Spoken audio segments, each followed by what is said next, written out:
This was the scene about 45 minutes ago. Not a wrestling match between Ian Desmond and Tony Walters. Just hugs all around as the Rockies are headed back to the postseason. That came in the aftermath of the come-from-behind victory by the St. Louis Cardinals over the Milwaukee Brewers today to officially eliminate Milwaukee. And the Rockies are going back for the first time since 2009. They, on Wednesday, will take on the Arizona Diamondbacks in the wild card game. And hopefully, then it's on to Los Angeles for a postseason matchup with the Dodgers. Tonight, the end of the regular season, game number 161, pits the Rockies and Dodgers. And this is a club that has, in this last week, been ultra focused, and I don't think there's a Rockies fan, there's certainly nobody on our crew, and I know there's nobody in that clubhouse that didn't think they'd get it done themselves if St. Louis didn't come from behind. No doubt about it. They had to. There was various points where their backs were against the wall, the cliche, but they came through, and you knew they were going to find a way. And I really think like 2 or 3 days ago when they were all together kind of dancing around, I said, okay, this is it. They've got it now. Because you could just see a different focus in them. And it's so neat. You know, we talk about the players, but how about the coaching staff, the front office, all those people that put so many hours in? Bud Black going to the playoffs for the first time in his career.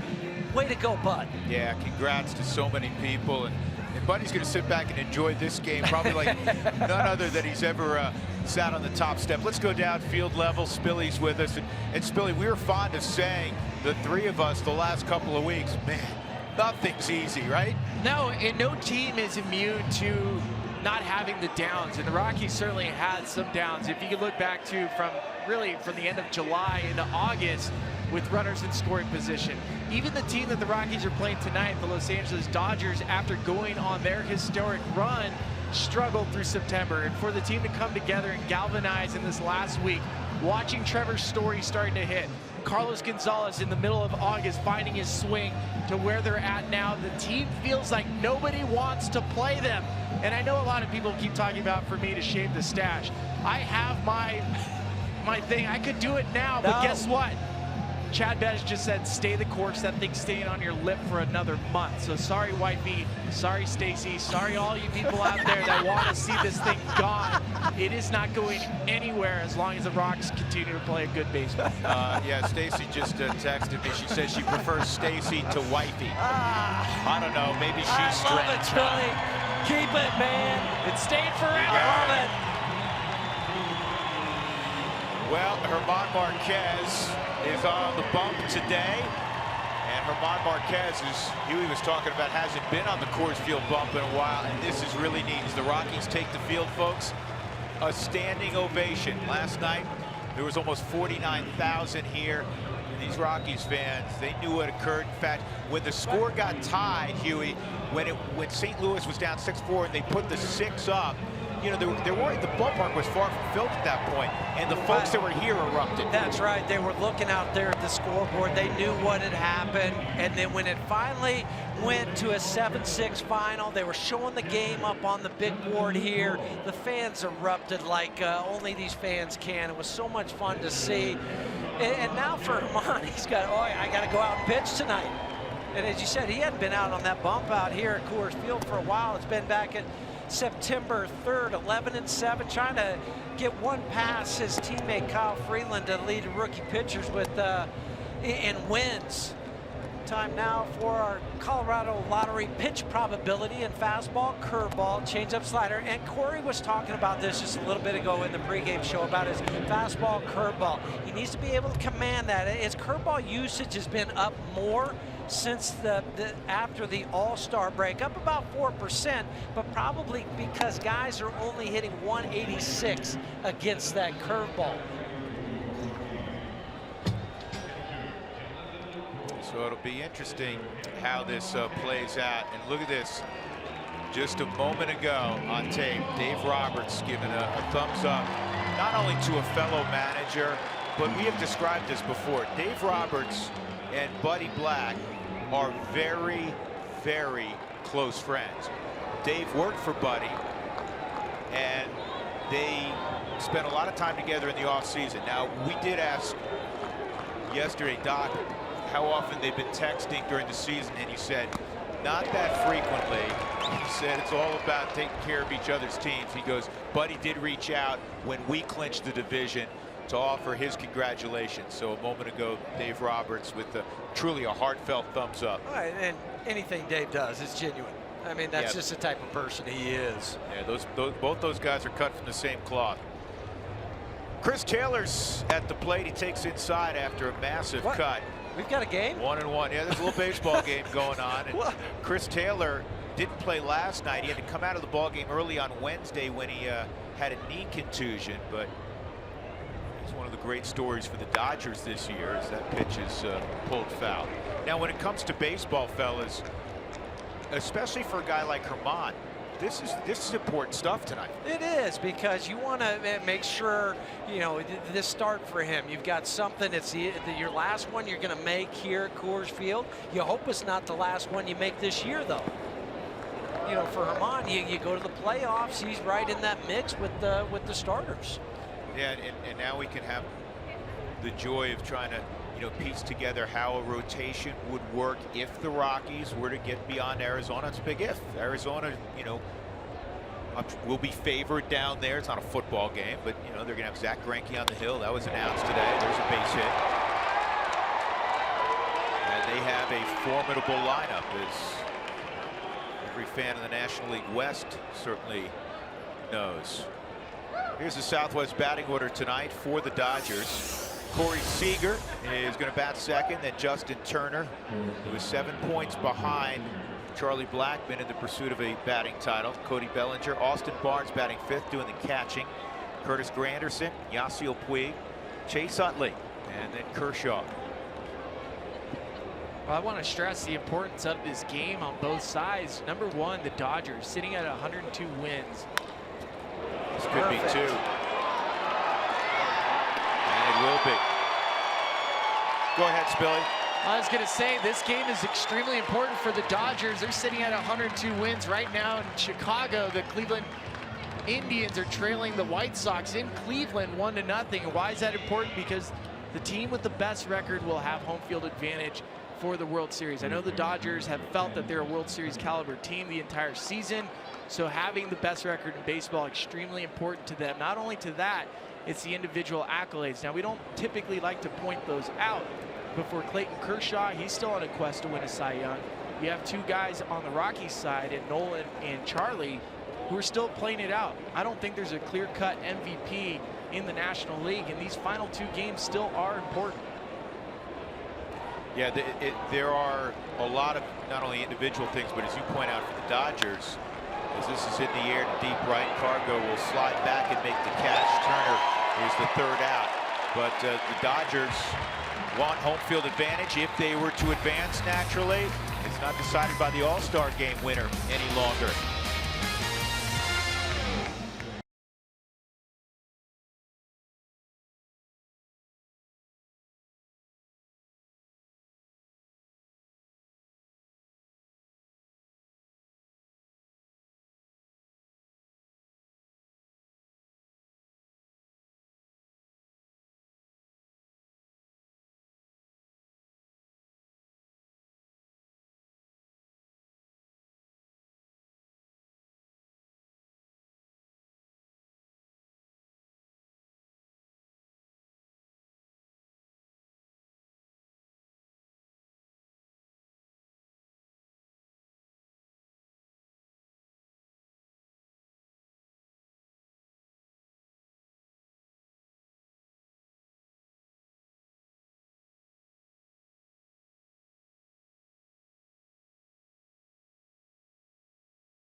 once he enters the ballpark, his game face never leaves his face. Southwest batting order. The MVP candidate, Charlie Blackmon, will be first. Last year's batting champ is batting second. Another MVP candidate will bat third. Trevor Story playing his best baseball in September. Mark Reynolds, a big homer last night. Cargo, like Story, playing his best baseball in September. Ian Desmond has come on. Jonathan Lucroy has been fabulous in a Rockies uniform. There's the 8 in front of German Marquez. And the incomparable Clayton Kershaw's first delivery of the night is in there for strike one. Kershaw comes in at 18-4. And our buddy Pat is with us. Dougie's producing a football game this weekend, as this is fouled off. And he has a great memory, and he reminded us, wow, if Clayton Kershaw was ticked off that Tyler Anderson was a little bit late coming in from the bullpen and delayed him by 30 or 40 seconds. With the game being delayed 40 minutes today, how's that going to play with Clayton? We'll see tonight. You mentioned the 18-4 record. He's going to be in the conversation, the top 3 for Cy Young. But 2 of those 4 losses to the Colorado Rockies. How about that? Once here and once out in LA. And he has a 4.5 ERA at Coors Field. 0-2. And a bullet back up the middle. And I think right now, Spilly, that's a monumental hit. It's number 211. And if you're wondering, Goodman, have you gotten into the beer and champagne early? No. Not yet. Thank you. The reason is, with Turner making it out and 7-point separation before that hit, it would be almost impossible now for Turner to catch Charlie. Yeah.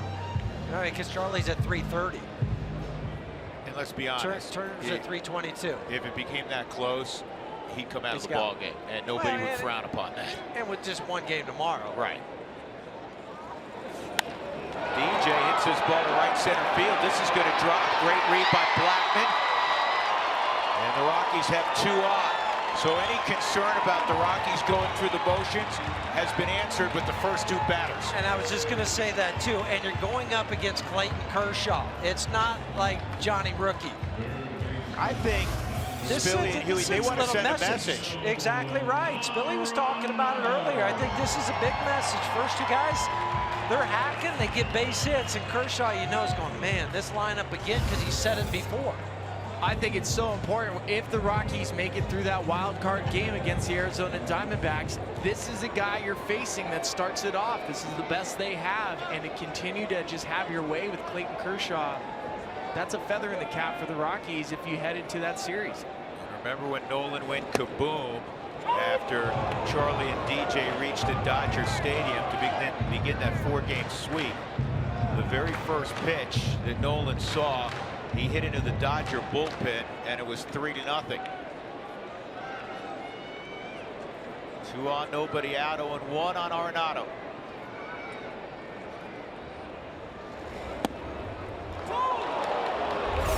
Here's the home run you're referencing, Drew, and this was that first game of that 4-game series that kind of set that tone for the sweep out in LA.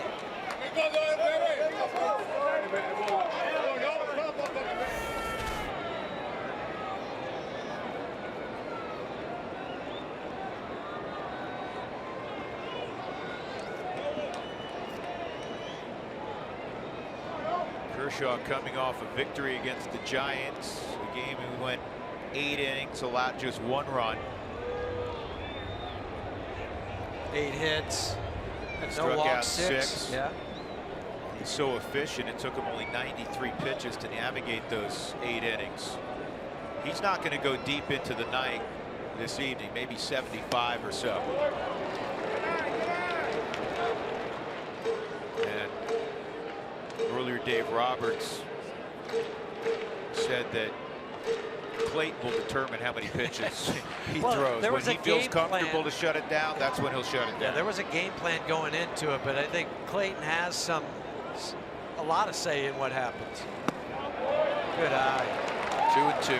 Spilly, you can tell right now, even Nolan, he's still locked in. He's grinding.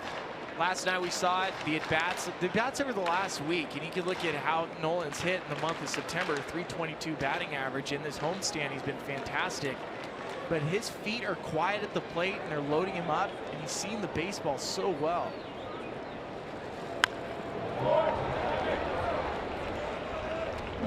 There's times as a hitter, you're not locked in at the plate. What it feels like is you're constantly searching for that timing. You're trying to make sure you get back on time, your hands are getting to the spot where you need to be able to fire. And Nolan's in that spot. He's in that place where he can load up. He knows where his timing's at. And the ball, when you're in that zone, if you want to call it that, the ball looks big. It looks slow. That was a nasty pitch from Kershaw.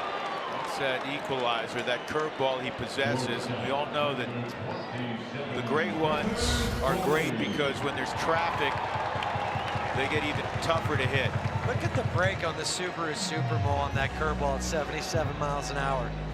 Started up about letter high and ended up down by the ankles. 1 out, Story at the plate. Back-to-back lefties the Rockies facing, back-to-back nights that Story bats cleanup. Settled into that spot against lefties a few weeks ago. On the corner for a strike.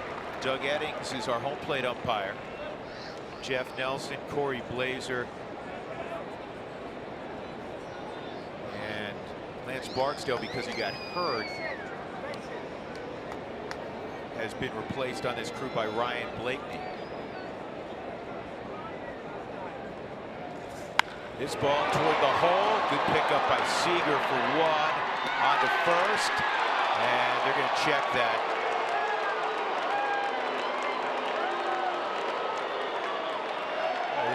He hit it hard, just they were positioned over in the hole with Corey Seager.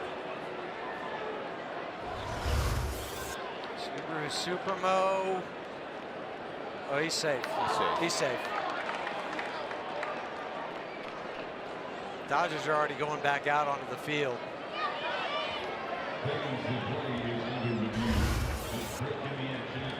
That will eventually allow Mark Reynolds to hit.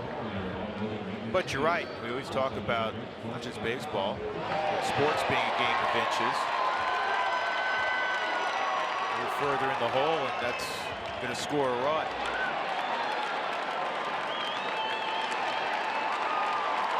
So first and third, 2 outs, and Reynolds, who launched his 30th home run last night, will come up. And that was a somewhat historic home run. From Mark's perspective, there's only 3 active players that have 30 or more home runs for 3 different clubs.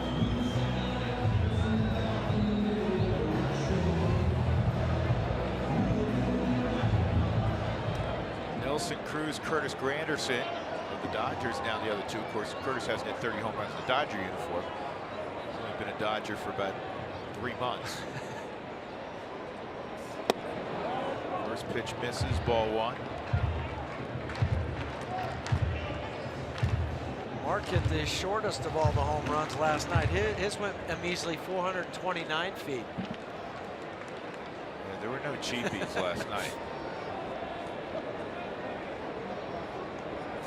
1-0, and this is a bouncer to Turner, and Kershaw will work out of it after the base hits by Blackman and LeMahieu. No score as we go to inning number 2 at Coors Field. Rockies head back to the postseason.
Colorado Rockies baseball on AT&T Sportsnet is brought to you by the 2017 Toyota Tundra in your hometown Toyota stores and by Southwest Airlines. Say yes to low fares with nothing to hide.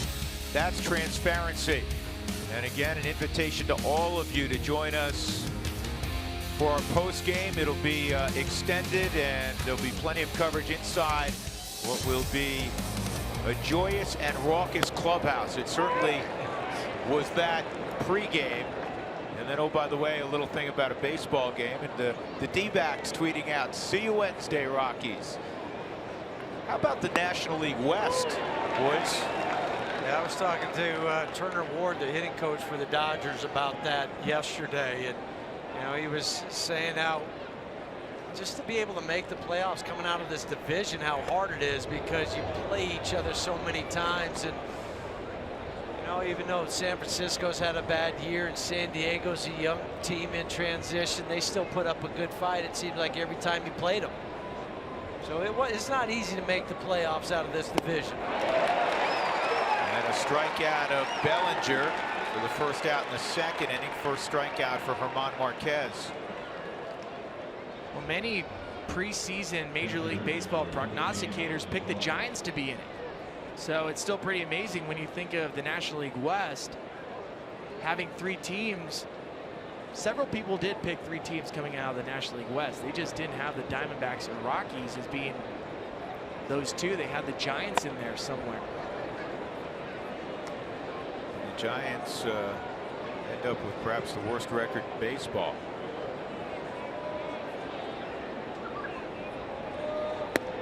That's a good looking pitch, a strike. Austin Barnes 1-1. The outside of the Subaru strike zone. Nice pitch, Herman. DJ waits on the hop. 2 outs. Barnes figures to be the first right-handed batter off the bench for Los Angeles. Versatile guy defensively.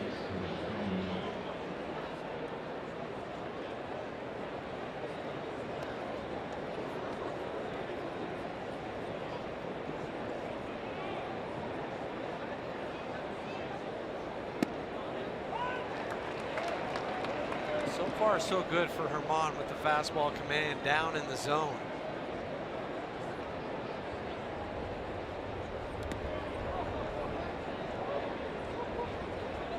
Ball and a strike on Granderson.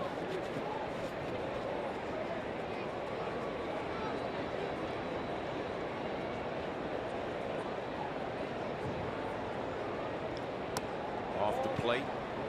2-1. Last night, the Rockies won 9-1. The Dodgers were limited to 6 hits, all singles.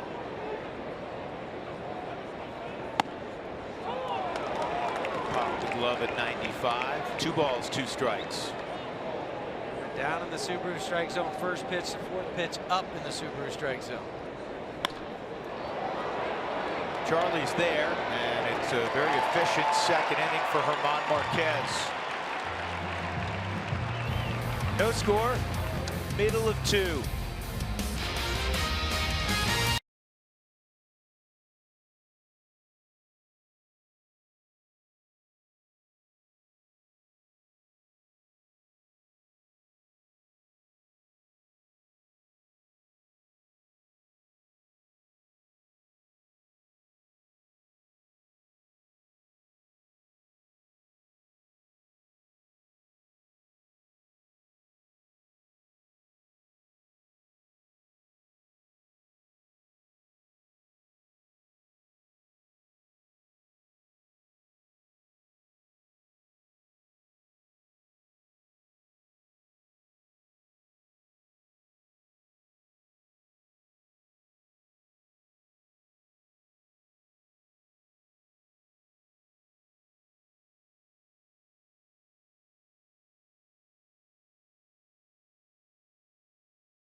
Tonight, go to participating Taco Bell locations the next day between 4 and 6 and get your Rockies taco special lip gloss at Taco Bell.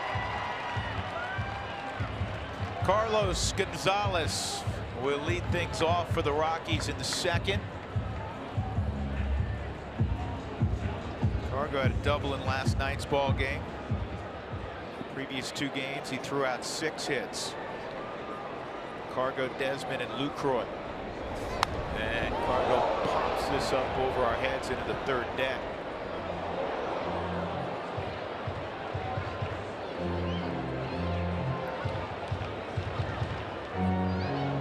From the CU Buffs, congrats to the Rockies for making the postseason. Good luck to the Buffs tonight against UCLA. This ball crushed high and deep right field. Take a good look.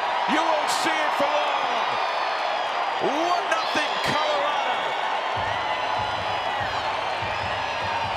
This is fitting, isn't it? I'm getting chills, man, because that's a special guy to all Rockies fans, and he's had a rough year, but he's heading back to the postseason, and his first swing, once he knew it, he hit a Cargo-esque bomb. A few times this year I've had goosebumps. This is a goosebump moment. Subaru Supermo belt high. He walloped this one. Oh my goodness.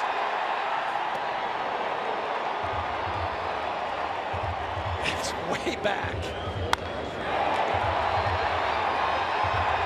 No doubt, his 14th of the year. And I go back to that scene we showed in the clubhouse with Cargo and Jeff Bridich with the big bear hug. 426 feet on that home run. I can watch that all night. He is the longest tenured Rocky. Here's he and Desmond. And Desi throws out a base hit. You remember that song that they used to play in that horror movie called Jaws? Yeah. That's what it feels like is starting to come out of this dugout. It's just the feel that this group is starting to be that shark in the water that you do not want to face. Well, and I think the rest of baseball is taking notice just based on this week. If this lineup is doing what they're doing, it's that sound. It's a special team coming together at the absolute right time. Of course, that game Wednesday is a winner-take-all to move on. And the Dodgers know, whether it's the Rockies or the Diamondbacks, both teams have had the Dodgers number more frequently than the Dodgers have had the other team's number this year. Rockies have taken 5 straight from the Dodgers. They're 10-7. They've secured the season series for the first time since 2013, just the 6th time in 25 years.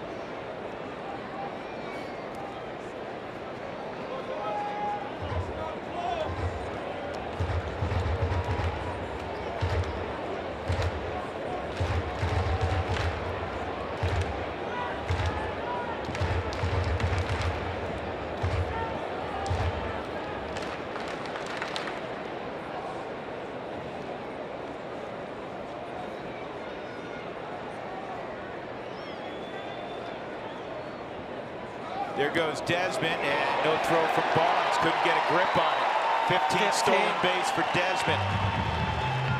He's been caught 4 times, but I think 2 or 3 of those is when he's already stolen the base, but his foot's come off the bag. So his success rate could be much higher. Very hard to steal on Clayton Kershaw, but Desi read it perfectly, takes off, and then Barnes with the fumble didn't even throw it.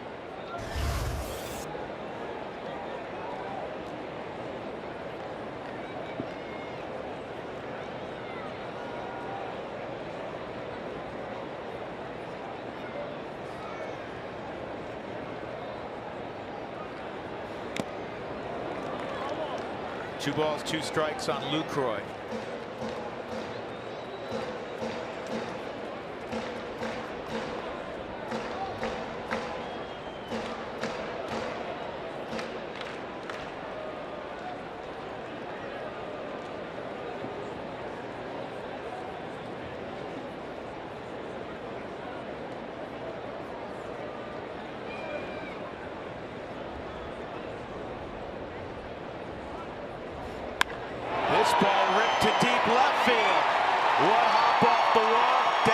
scores.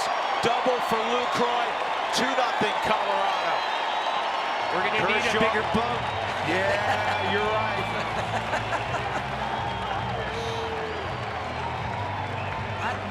When that ball was hit, Spilly, I just had a flashback to '07. The way the crowd stood up and everybody got on their feet, and you have 45,000 cheering again. Automatic flashback. Hanging curveball from Kershaw. Lucroy hits it's a double.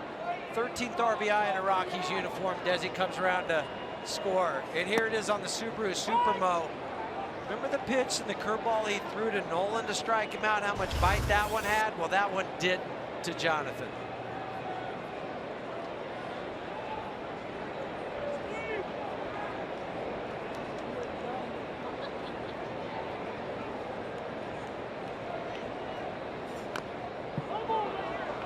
Two strikes on Marquez.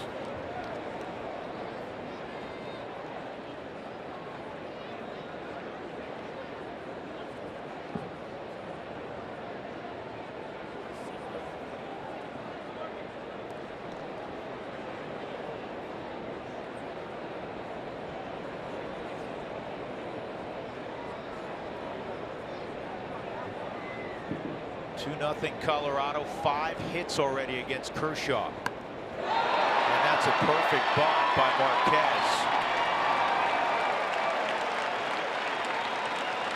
If you didn't know, Spilly, that the Rockies had clinched already, you'd think, man, they are on point, geared up, trying to take care of business tonight.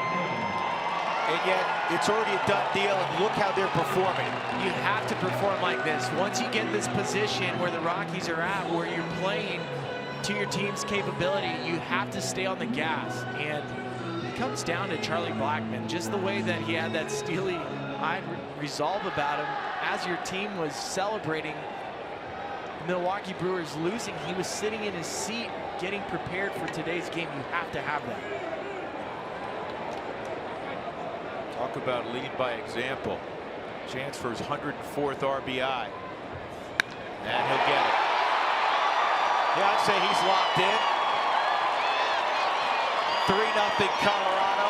RBI number 104 for Charlie Blackmon. If there's a baseball team in the world playing any better than this one the last 3 days, I need to see it. How many scouts have been here lately? I mean, you have scouts from every possible team that the Rockies could play. And you know they're taking notes right now saying, oh my.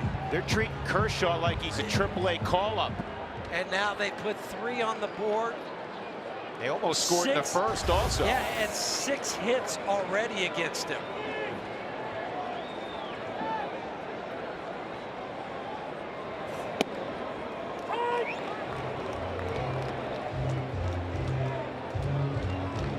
Kershaw's 30 pitches in. Charlie's barreled 2 balls. DJ threw out a base hit. Story hit a ball hard. Cargo hit a rocket of a home run. Desmond a hard base hit. Lucroy a rocket double. Kershaw can go a month without having that many balls barreled. Unless he's facing the Rockies. I mean that in all sincerity. Just from the numbers this year against Clayton. And this is the 6th time, the 6th start against the Rockies.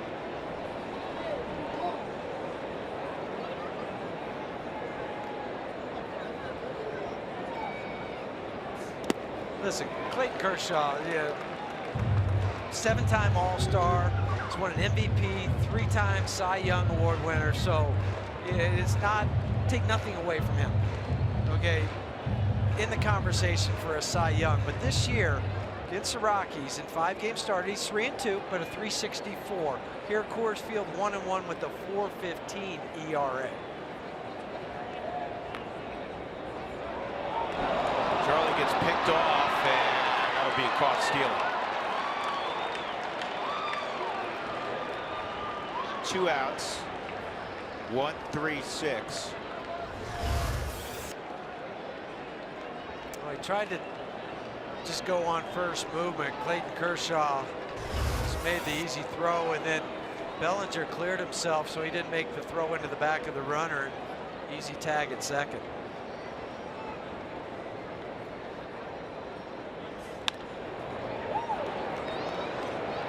And Turner throws out DJ. What an inning for the Rockies. It began with Carlos Gonzalez launching one into the seats in right. Then there was a Desmond hit, a Lucroy double, and another Charlie Blackmon ribby. 3-0 Colorado. They lead Kershaw and the Dodgers.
First, they lead 3-0 as we go to the top of the third.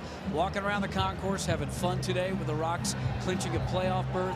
And I run into none other than Fernando Arenado. How are you? Good, man. How you doing? Tell me about Nolan, and you know how intense he is and what this means to him to get to Rocktober. It means a lot. I mean, he worked. This was one of his goals in the beginning of the season. You know, Dad, I just want to do well, and hopefully we can make the playoffs. And God willing, it worked out. It was awesome. How much work does he put in? We don't really know, you know, in the you know. He puts a lot of work. He, you know, usually a lot of players don't start hitting until January or something like that. He gets home, hangs out for a couple of weeks, and all of a sudden he's got a bat in his hand, and he's ready to go. Cargo hits a homer. It's awesome. Look at me. Yeah, you just said that guy is something else. Keep him. We need Cargo on this team. He is. He just brings so much energy and his attitude and great leadership. I just think he's great for our club. I really do. That's my opinion, though. And you know, and as we're watching, Charlie Blackmon gets another single. Charlie's on fire. I'm so happy for Charlie. What he put so much work in this offseason, you could tell, and the year he's having is MVP seasons for sure. What's it going to be like between now and Wednesday for Nolan, getting ready to be on this big stage of the postseason? He won't have any fingers left. He'll bite right through his wrist.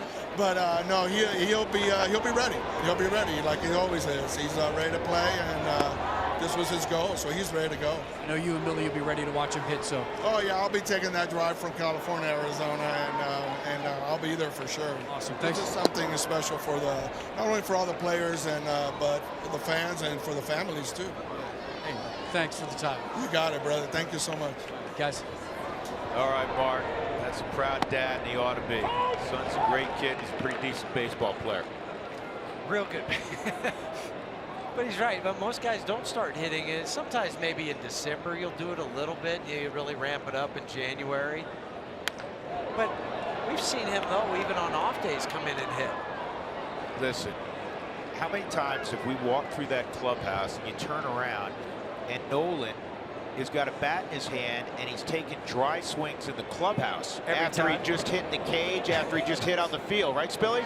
It's all the time, but on that, for me, it's Nolan's looked at this season and this group of guys as an opportunity because of what he's done the last 2 years. The numbers he's put up you don't get recognition if you're not on a team that's in a playoff hunt, if you're not on a team that gets to the playoffs.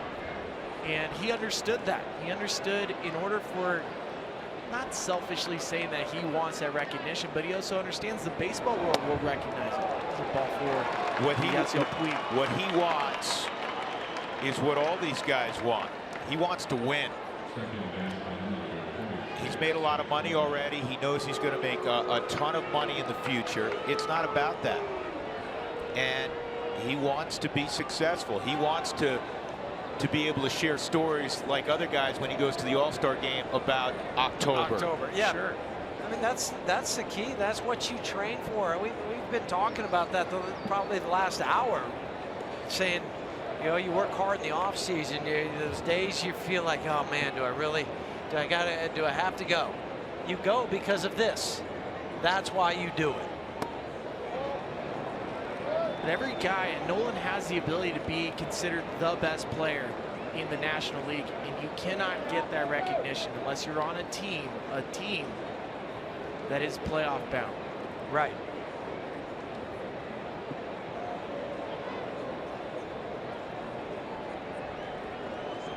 One 0 on Chase Utley.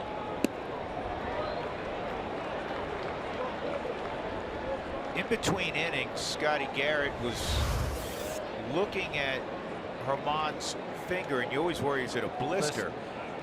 That looks more like a fingernail issue, but for Herman, that fingernail could be the one that really digs in for the curveball. My hunch is, tell me if you guys concur, that if they thought a blister was developing, they would shut him down right there. So I think you're probably right, Huey. It probably had more to do with the fingernail. That's a strike. I don't know. Chase got so tight to the plate, he almost got hit by a pitch that was in the zone. He was faking like he was going to bunt, where he was taking the whole way. He always stands so close to the plate anyway, and he'll kind of lean over.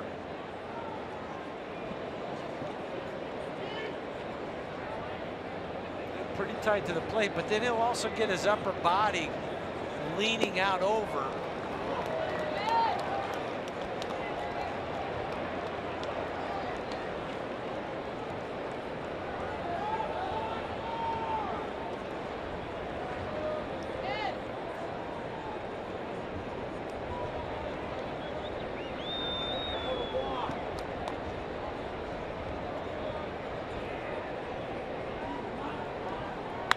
Ground ball through the right side, a base hit. Puig will go first to third. And that'll bring up Kershaw.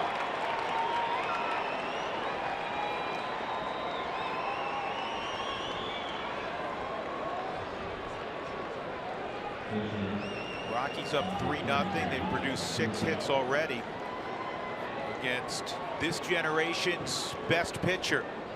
In fact, he's going to go down as one of the best pitchers of any generation.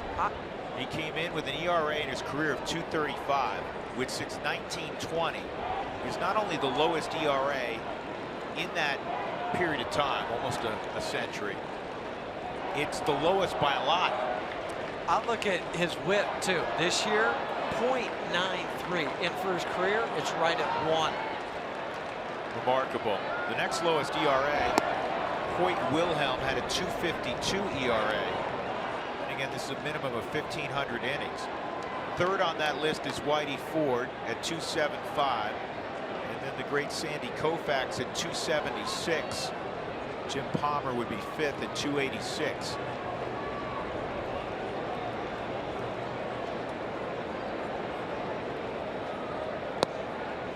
That's a called strike. Indeed it was on the Subaru strike zone.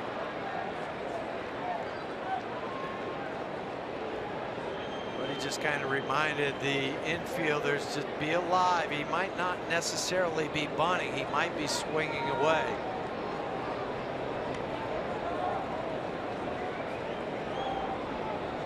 He is bunting. He gets it down. Lucroy fires to LeMahieu for the out. 2 in scoring position, 1 out, and that'll bring up Chris Taylor, who led the ball game off with a single to center field. 6th sacrifice on the year for Kershaw. Good ones always seem to do everything right. We got a 2-strike bunt down. Kershaw's 80 games over 500 in his career. 80. And this is an era that you're not going to see 300 game winners. It's hard to win 20. This ball, a rope at Story. He thought for a moment about coming home and surprising Puig. I think it was a wise play. But boy, that would have been an interesting play at the plate. Because it was hit hard, but it spun Trevor around. I think if it doesn't spin him around, then he might come home with that. But on the Subaru Supermo, see how he had to kind of fight that. And he's off balance. If you don't have your balance to make that throw home, and then he just shuffled his feet to make it to first base. Here's Seager. He bounced into a double play his first time. Movement behind the plate by Lucroy. Well, years ago, without the catcher's protection with the slide rule, you know, Jonathan Lucroy would not want that play coming to home with the wild horse running right at him. Yeah, because who knows whether he would slide or not. No, he might have ended up a couple rows back. That's not a guy that you want colliding.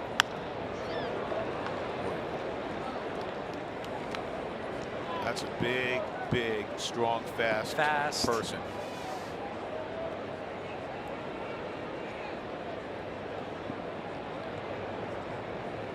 Every time you're standing around Yasiel, you're like, this dude is an outside linebacker in the NFL. 2-1. It's just like this guy at the plate. Every time you stand by him, you think, wow, he's 6'5". We say it every time that the Rockies play the Dodgers. How's this guy a shortstop?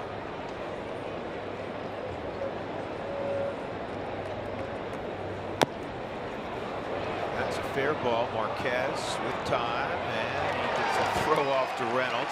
In the inning, there was a hit, a walk, and a run scored on the RBI ground out by Taylor. Rockies lead 3-1, middle of 3 at Coors Field.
Here's our CenturyLink high-speed challenge question. Go to AT&T Sportsnet RM on Twitter to cast your vote. We'll show you the results during our extended Twitter postgame show tonight. What has been your favorite moment at Coors Field this season? And we put in parentheses so far. We drew this question up this afternoon, folks, prior to the Rockies clinching when the Brewers blew the 6-0 lead against St. Louis. So maybe we should add D, but here are the 3 we came up with. Kyle Freeland's near no-hitter, Nolan's walk-off cycle, or the triumphant return of Chad Bettis. That was against the Atlanta Braves after battling testicular cancer. Ball one on Arenado. Nolan struck out with 2 men aboard in the first. And now he's ahead 2-0 on Kershaw. We'll watch Kershaw's pitch count. He's at 35 right now. I think minimum he wants to try to go through 5 innings. Well, I think you probably add something to that, wouldn't you guys? In that you can talk all you want about 75 pitches, 80 pitches, 5 innings. He wants to taste a little bit of success before he hands the baseball to Dave Roberts, right? Well, and he's also trying to get his 19th win on the season. But he'll have an extra day, just counting it out, because he'll pitch on the 6th day next Friday in LA. So if Dave Roberts says to him, well, you're at 75 or 80, he might say, and give him the, no, I'm not doing that. 3-2. But I don't think it'll be 110. No, and honestly, if he throws many more than 80, I'll be shocked.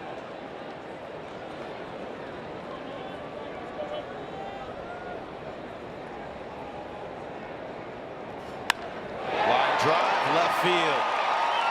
Another ball on the barrel for the Rockies. Their 7th hit already. Nobody out in the 3rd. You guys competed at this level, and it doesn't matter really what level you're talking about.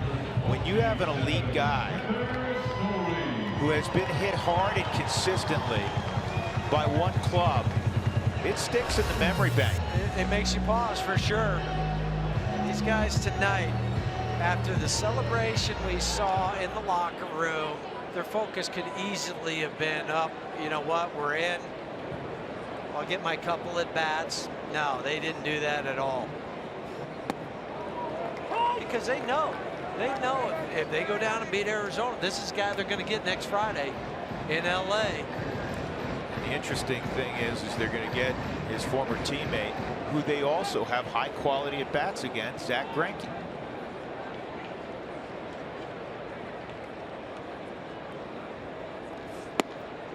We were down in the daily press briefing with Dave Roberts today, and Dave didn't do it, but some of the media for the Dodgers, it was almost like a foregone conclusion that it was going to be the Dodgers and the Diamondbacks, because they were talking about Robbie Ray and how their club matched up with them. And to Dave's credit, he didn't take the bait. He didn't take the bait. He didn't. But that's the way the media looked at it. You tapped me at that point in time and said, I didn't realize it's already a done deal. Yeah, I was like, oh, they didn't. The game's over. And then after the media throng broke up, Dave walked over. And, you know, we've known him a long time. We were chatting with him for a moment. I said, boy, I didn't realize that that you guys are playing Arizona next Friday. He goes, yeah, how about that question? Yeah. Huh? But Dave knows. Absolutely. Yeah. But to the media from LA, they're like, oh, it's Arizona.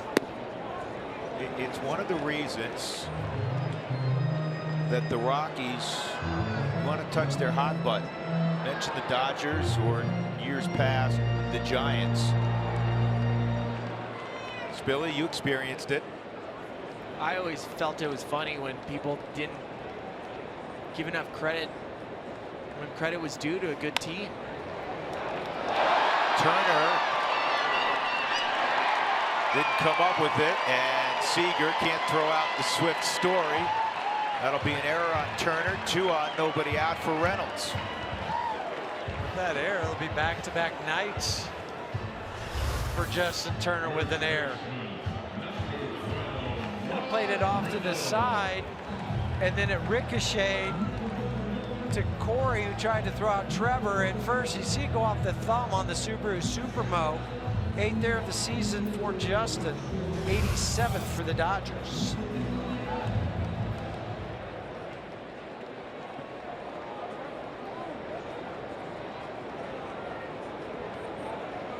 Reynolds bounced to Turner to end the first inning.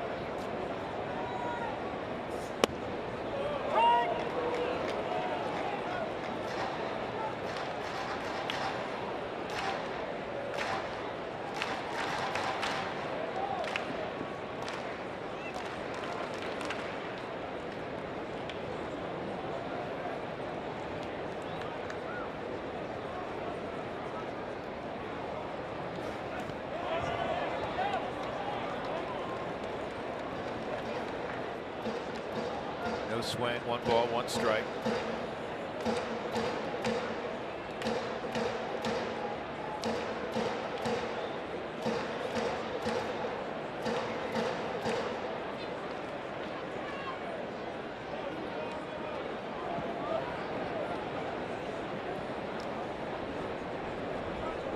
These 2 runners on in every inning for the Rockies.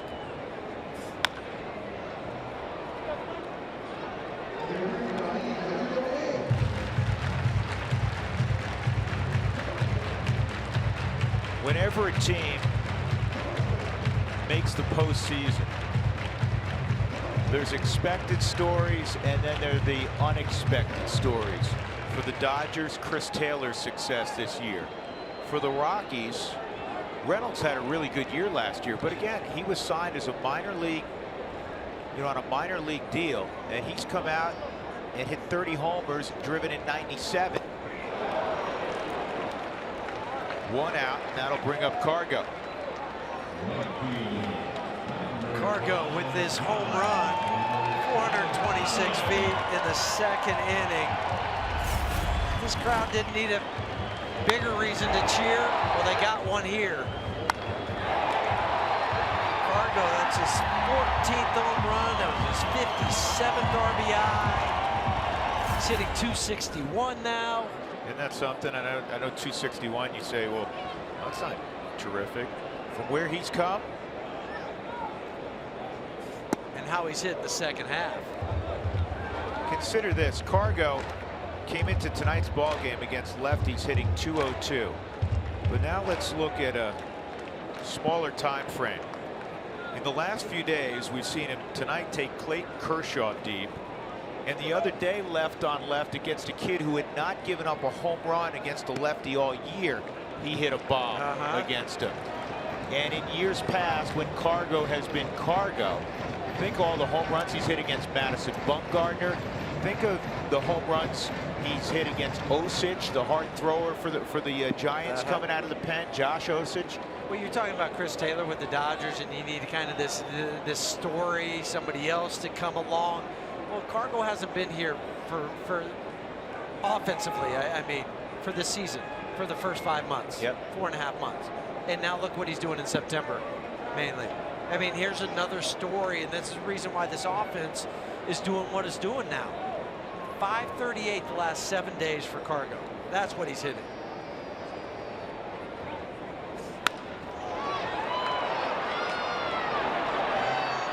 And they're going to turn over 4-6-3 to end the inning. But again, the Rockies had traffic against Kershaw in the 3rd. 3-1 Colorado.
Home run. We've had a double to drive in a run by Jonathan Lucroy. And what would the night be without a Charlie Blackmon ribbon? He's 2 for 2, 2 sharp singles. Charlie with 104 driven in this year. Here's Turner. And Turner. There's a curveball. Got hit. Where did he get him? The shoulder? I think maybe on that elbow. I think he got it right above the elbow pad on the meat of the muscle, like your back of the bicep, and that's a crummy place to get hit. We'll see on the Subaru Supermo. You see the curveball slip out of the hand, trying to duck. It hit right on his elbow guard. Elbow guard.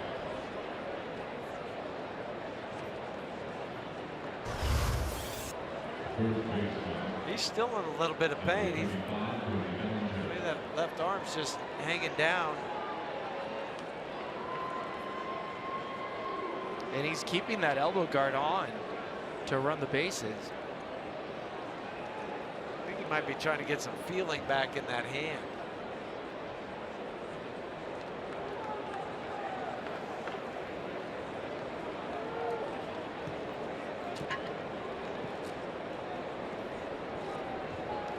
Cody Bellinger struck out his first time.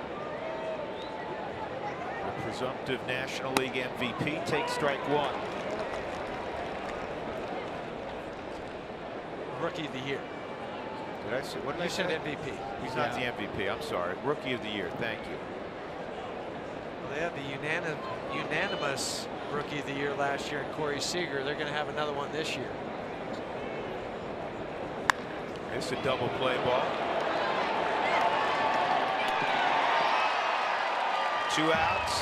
Austin Barnes will be next. It gives us an opportunity to tell you to join in on the conversation tonight. I know you have a lot to say with the Rockies heading back to the postseason.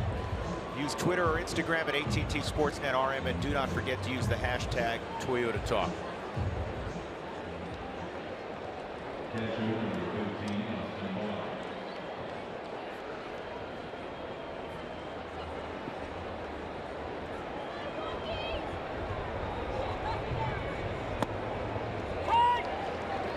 I mentioned the story last night, and Gerardo Parra confirmed tomorrow Gerardo Parra will have purple hair. He said he will dye his hair purple if the team goes to the playoffs. Story's a good fielder, Spilly. There's Gerardo. Get your hair dye ready, Parra.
Colorado Rockies baseball on AT&T Sportsnet is brought to you by Subaru. Love, it's what makes a Subaru a Subaru.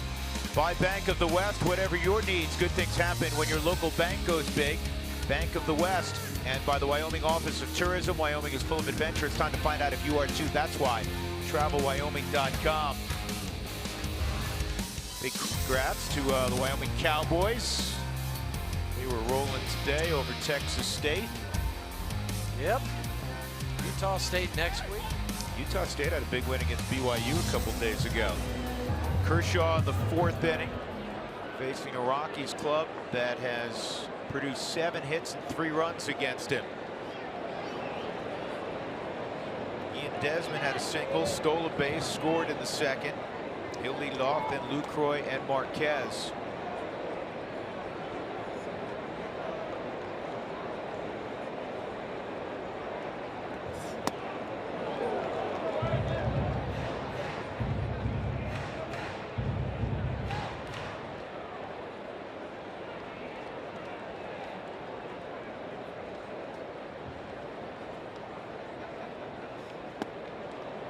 A strike. As he one of the Rockies hitters who's actually hitting for a higher average out on the road. 283 out on the road, 267 at home. 5 of his 7 home runs have been out on the road. Seager makes a nice play.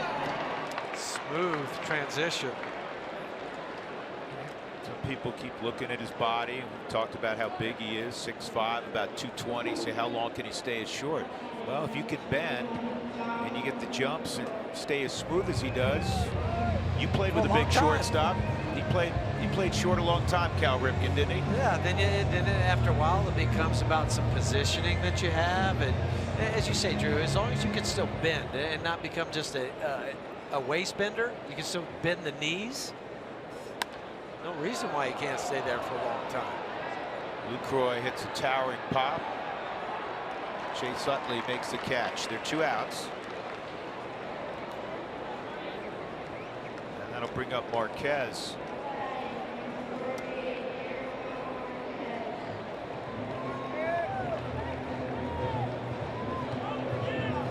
Vaughn got a bunt down in the 2nd.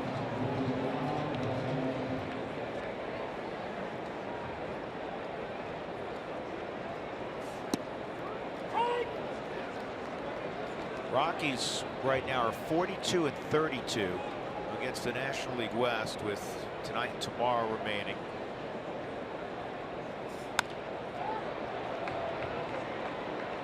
And it's the first 1-2-3 inning tonight for Clayton Kershaw. We turn the page to inning number 5. Rockies head back to the postseason, and they're up on a Saturday night, 3-1.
On the night that the Rockies officially returned to the postseason for the first time since 2009, and oh, by the way, they're leading Clayton Kershaw and the Dodgers 3-1.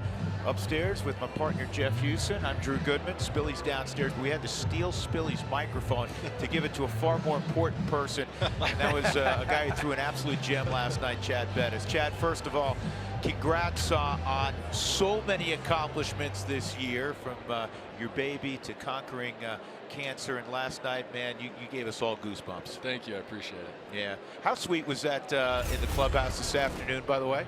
It was unbelievable. It was awesome. I mean, it's hard to put into words. You know, I think once we finally saw that last out, it was everybody was just jumping up and down for joy. Yeah, and that's just the prelude to later on, right? Yeah. Oh yeah. Pretty neat. Hey, I got to ask you something. You and I chatted in the clubhouse after the ball game last night as Granderson lines one just fouled.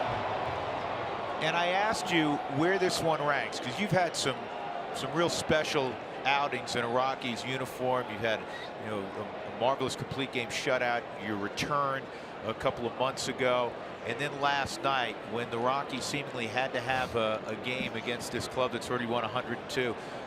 Where does it rank now that you've had a night to sleep on it?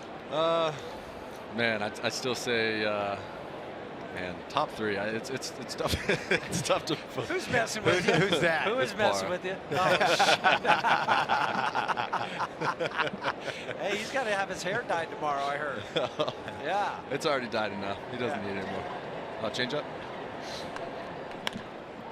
No, yeah, you know, I think it definitely ranks in the top 3, but you know, I think it's hard to put it whether it's second or third, just because you know how important this season's debut was for me. Can you put into words what this team has gone through this year and the camaraderie that you've built and some of the special relationships that you had? Because we see it like on a daily basis in the locker room and out on the field, but behind the doors, I know it's just a special group.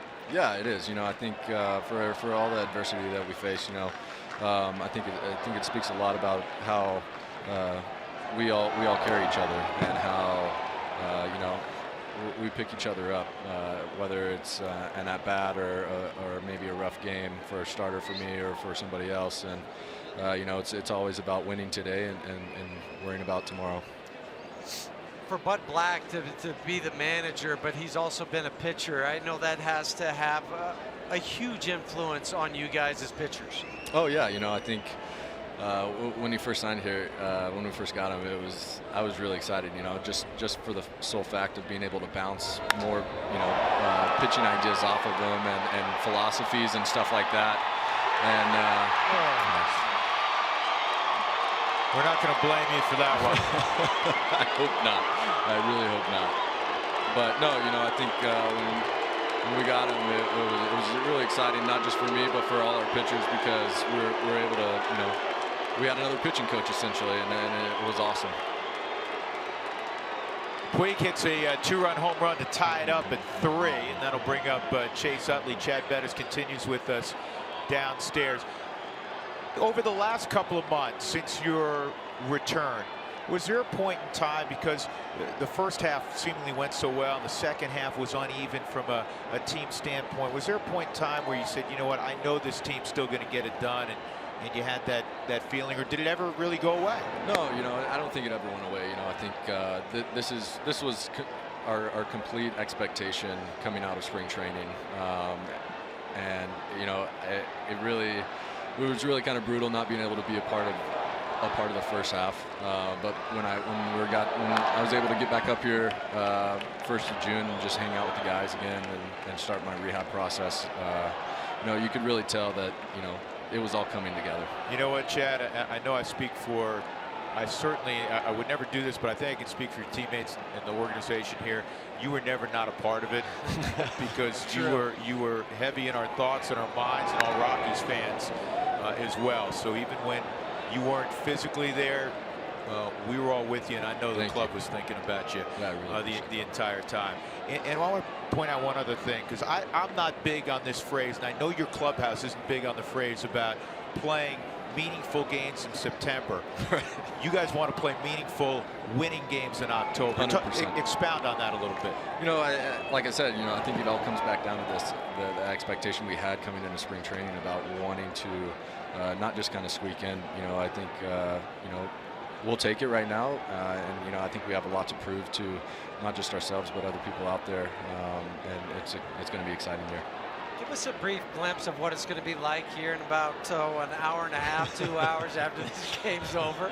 You know, it's going to be unbelievable. I mean, you know, I don't think I can really put it into words about how happy I am for everybody on this team and how far we've come. There you go. Hey, Chad, we really appreciate Thanks, you jumping Chad. on with Thank us you. during Thanks, the game. guys. Big congratulations once again. Thanks. Yeah. Appreciate it. All right, that's Chad Bettis downstairs. German Marquez right now has a 3-2 count on Chase Utley. Andre Ethier's in the on-deck circle, so that will be all for Kershaw. He won't come anywhere close to approaching 75 pitches. Kershaw is going to depart after 4 innings, and he can't get the loss. But on 3 occasions this year, twice the Rockies beat him, and then in 4 innings they kind of beat him up a little bit, as the Rockies got 3 runs and 7 hits off of Kershaw. Curtis Granderson going over and slapping the ace on the arm. Kershaw goes just 57 pitches in his final regular season appearance before Game 1 of the division series Friday in Los Angeles. Ethier, big swing, and Lucroy's got a hustle. What a play. Good play by Jonathan. Well, I thought there was going to be some confusion out in front of the plate with Herman and Jonathan, but then Jonathan called him off, says, I've got it. Barehanded spin throw to get Ethier at first base. So this is kind of in that tweener area, in no man's land. You know, who gets it? Is it the pitcher? Is it the catcher? Finally, Herman gives way to Jonathan, and he makes the play. Grabs it on the Subaru Supermo, and he really had to fire it to make that a 2-3 put out. 2 outs. Chris Taylor at the plate. That home run earlier by Puig was his 28th of the year. RBI is 73 and 74. Taylor a single and an RBI ground out. Curveball misses ball 1. Marquez throws that curveball about as frequently in the second half as any pitcher in baseball. That's a starter. Coming into the game, he had thrown 353 curveballs in the second half. I mean, they kind of track everything these days. But why not? Opponents were hitting 141 against the curveball in the second half. I'd throw it too. Look how much better these guys, when I say these guys, these young pitchers are going to be a year from now with all the experience they've got. Cargo's going to cut this off. Another base hit for Taylor. Well, not only the experience of playing in these games, but that celebration they had before the game, the celebration they'll have after the game. And then they'll be reminded over the next several days and in the offseason, and hopefully the offseason is a ways off, by the Mark Reynolds, the Gerardo Parras, the Cargos of the world, the guys that have played in the postseason that don't think this is just what happens every year. See Dan Marino. I was going to say, you and I have worked together a long time. He was the guy I was thinking of. Yep. Seager tossed out by DJ LeMahieu. In the inning, the Dodgers get even with the Rockies on a 2-run home run by Puig. New pitcher coming up for LA.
Coverage of baseball presented by T-Mobile. Well, this is the expected matchup on Wednesday in the wild card game. Arizona will host at Chase Field. Naturally, Zach Greinke was announced earlier. He'll be on the hill.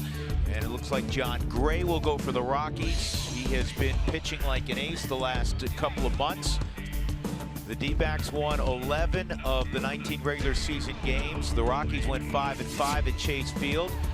Greinke 13-1 at home this year. But again, the Rockies are very comfortable and very familiar. I don't know if comfortable is the right word, because you don't want to be dismissive of Zach Greinke's ability, but they know that they can get after him if they take quality at bats. And there's a lot of guys with a good track record against him.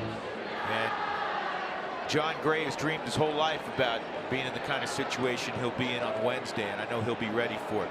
So after 4 innings of Clayton Kershaw, 57 pitches and 41 strikes, Tony Watson, the former Pirate, takes over. And at the plate, Charlie takes a strike. 2 sharp singles tonight, one up the middle, one to drive in a run to right for Blackmon against Clayton Kershaw. So his average rests at 331. He's the head of the class in the National League. On his way to a batting title. On his mantle, just like his buddy DJ LeMahieu. Won't be on the mantle. It'll be in some closet in a box. Or maybe in his 2004 Jeep. Whatever he still drives. Rattling around next to a tire. Right, he's got a box of where he keeps his cool stuff. But I think it was like a 1999 Jeep Cherokee. It's nice. It's really nice. So I gave him 5 years. I said 2004, so it's a 99. Yeah, I want to say it was at 99. You might be right, 2004, yeah. But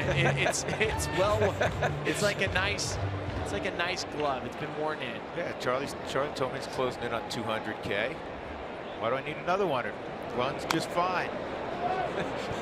You kind of walk through the players' parking lot. It's a really nice. Which car doesn't belong? Right. Yeah, exactly. That's okay. Charlie is who he is. And comfortable. Very comfortable in who he is. Things that you love about him. 1-2.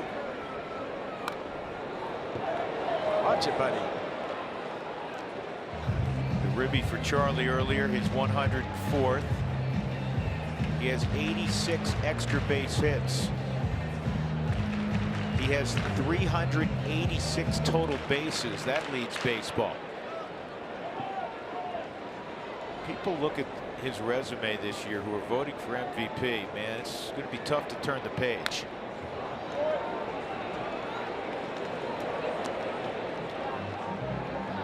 When you're playing on a winning team, that comes down to it too. So Kershaw finishes this season, fellas, with an ERA against the Rockies of 4.07.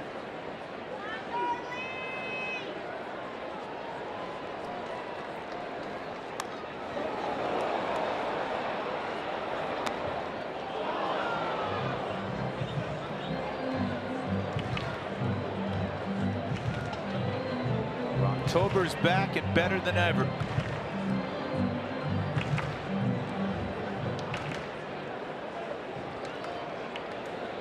Looking around again, this is another sellout. It's got to be, because I can't see any empty seats. Last night they had their 13th with 48,395.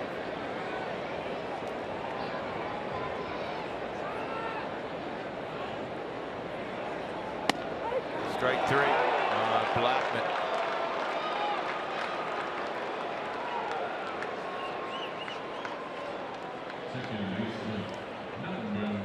You want to gear up for the Rockies September and October to remember. It's your local Rockies dugout store, the place for all things Rockies. DJ 1 for 2. Rockies 3, Dodgers 3.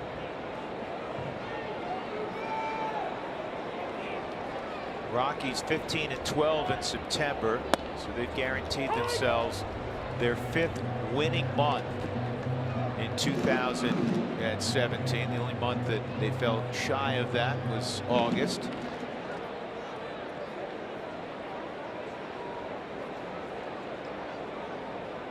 You know what else about this month of September? The Rockies ERA in September is 3.78, which is the second best in team history. In 2004, it was 3.70.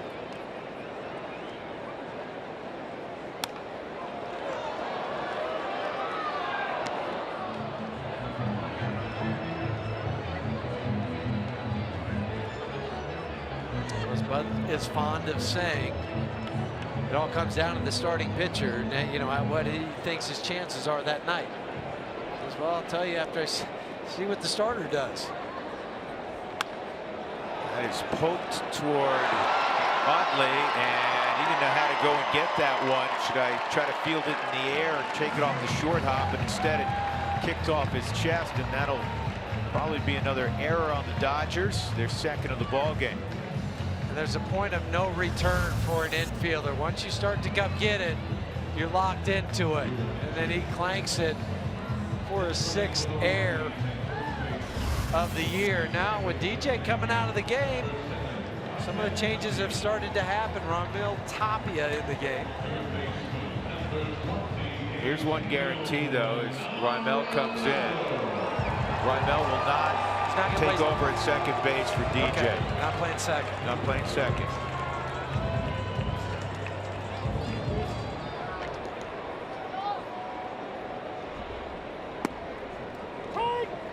Nolan a sharp single in the 3rd inning against Kershaw. Also a strikeout, 1 out of 2.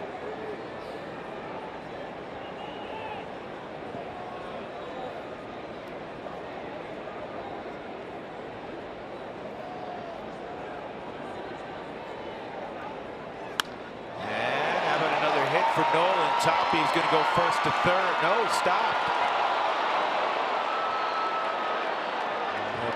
Huey, you were a terrific base runner. Is that one? I know he respects and he ought to Puig's arm, but is that one in Coors Field where he's got to find a way to get to 3rd? I think so. Yeah, you know Puig has a strong arm, but by how hard it was hit, or I should say how soft it was hit. So he's hitting second right now before Puig has that ball in his glove. Nolan will come out. Alexi Amarista will pinch run. Welcome to March 20th. And again, this is not to knock Raimel. Raimel is going to be a really good player in the big leagues and have I'm sure, a terrific career. It's all part of the learning process with a young player. Exactly. And the Rockies are middle of the pack and going first to 3rd and first to home, kind of taking that extra base. And it's an area I'm sure Tapia will help them improve on one day, just like Story will, especially at Coors Field. That's the More difference. often than not, you got to go first to 3rd. Go for it and put the pressure on the defense. Story reached out an error by Turner's last time up. Watson hits the strike zone.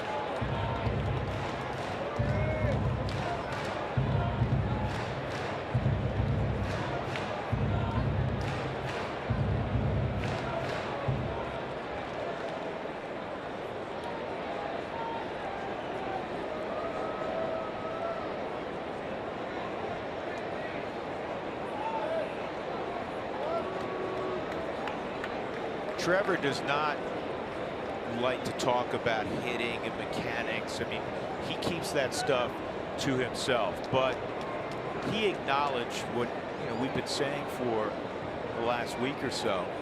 The last few weeks, he has felt more comfortable and certainly looked more comfortable than at any point this year at the plate. Definitely.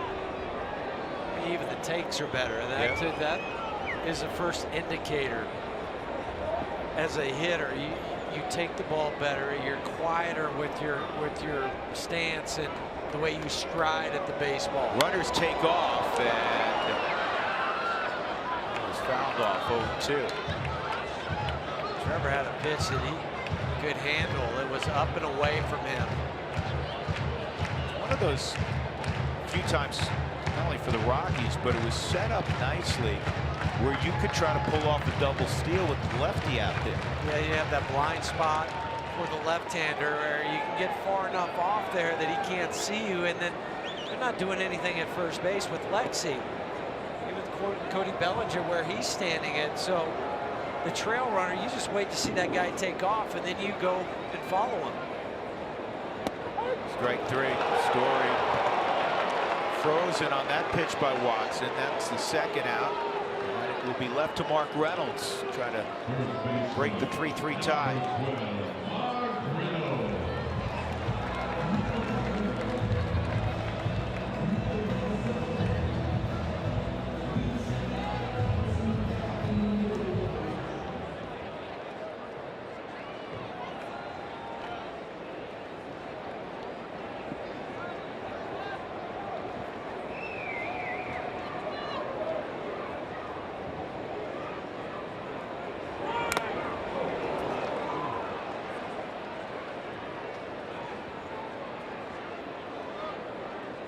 Burns saying he's okay.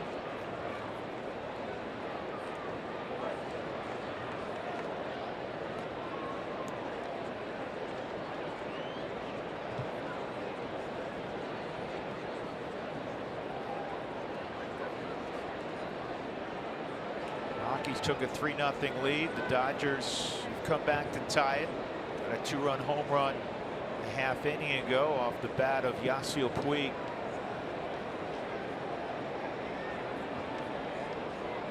Toppy and Amarista in as pinch runners. 2 strikes on Reynolds. DJ reached on an error. Nolan had a base hit, so Arenado finishes his Saturday night 2 for 3.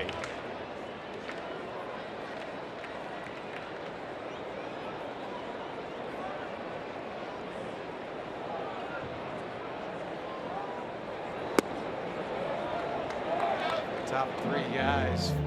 Charlie's still in there as of now, but they're 5 for 9. Charlie 2 for 3. DJ 1 for 3. As you said, Drew, Nolan 2 for 3.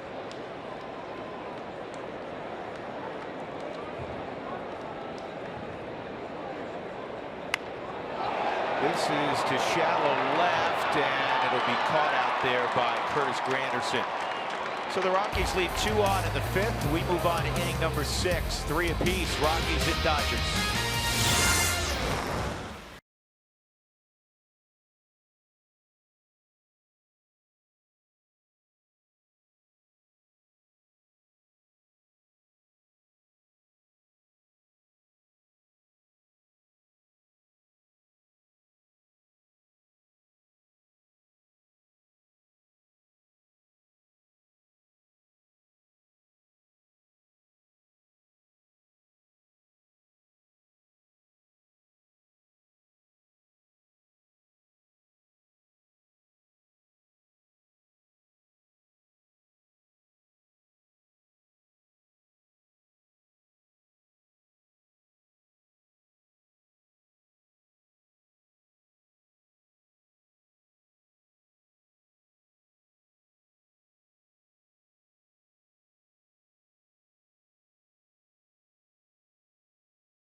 Clinching that wild card game against Arizona. Mrs. Trevor Story, Teddy Story, Mom. Yes. It's always great to tie. How many games have you gone to this year? Well, we've been to several different places. We went to Miami, we went to Chicago Cubs, we went to New York Mets, we went to Milwaukee, then we came to Denver for the home opener, and then we came to Denver for the closing. I feel like I've seen you, I know. across the country. I think that's right. Is that how you plan things now with Trevor? We try to go somewhere once a month to see him do something, and it's been really fun this year.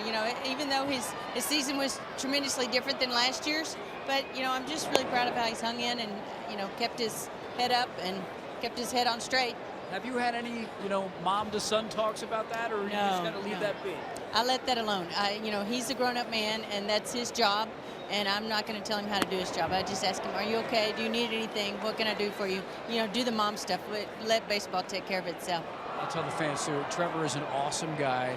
He's quiet, he's soft-spoken, but he's always great with the media. And I told you the other day that Ian Desmond came up to me and just said, as we were just chit-chatting, Trevor Story, mark my words, will be the best shortstop in the game. I told you, what did you think of that?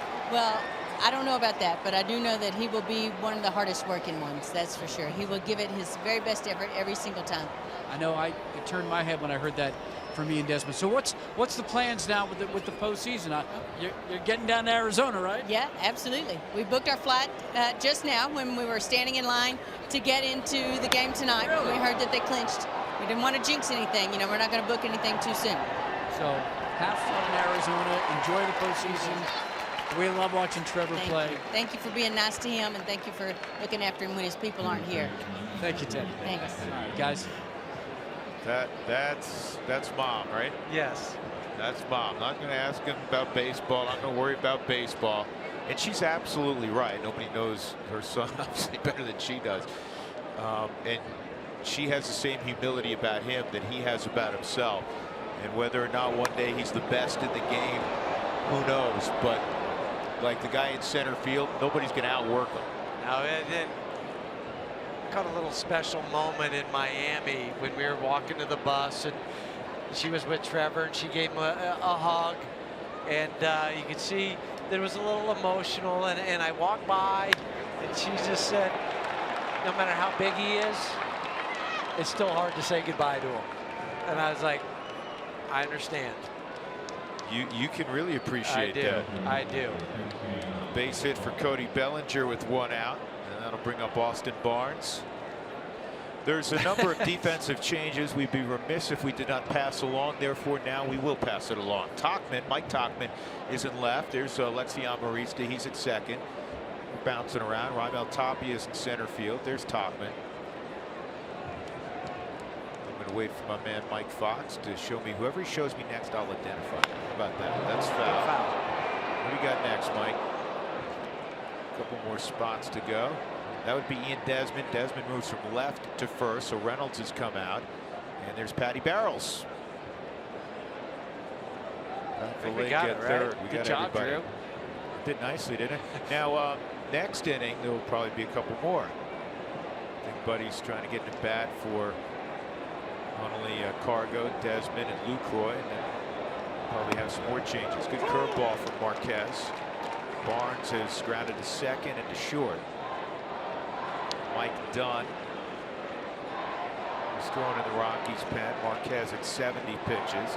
And all of a sudden, when the Cardinals came from 6 runs down to beat the Brewers, it not only changed the complexion of tonight's game and obviously tomorrow's, and it changes how Buddy Black goes about utilizing his players. Yes.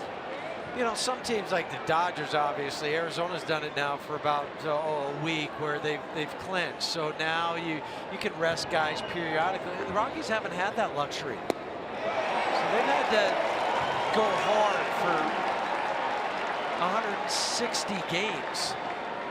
It's the second strikeout of the night for Marquez.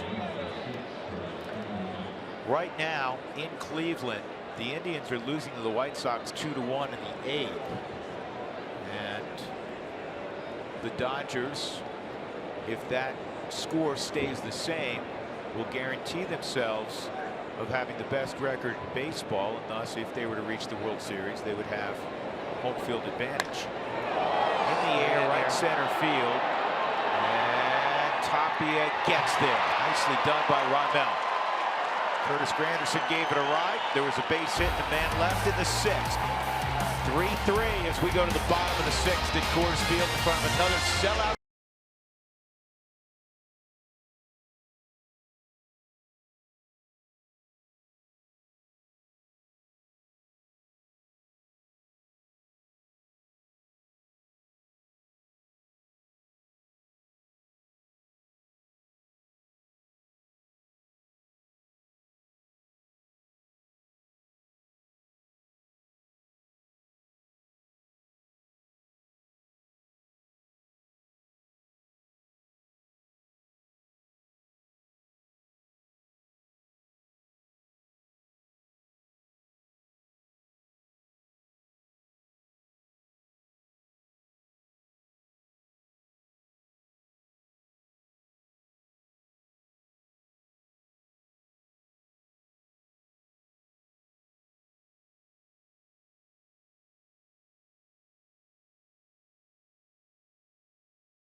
Carlos Gonzalez had the home run tonight. Hey, he is the topic of our Coors Light Cold Hard Facts because he was in the postseason in 2009 and he's going back.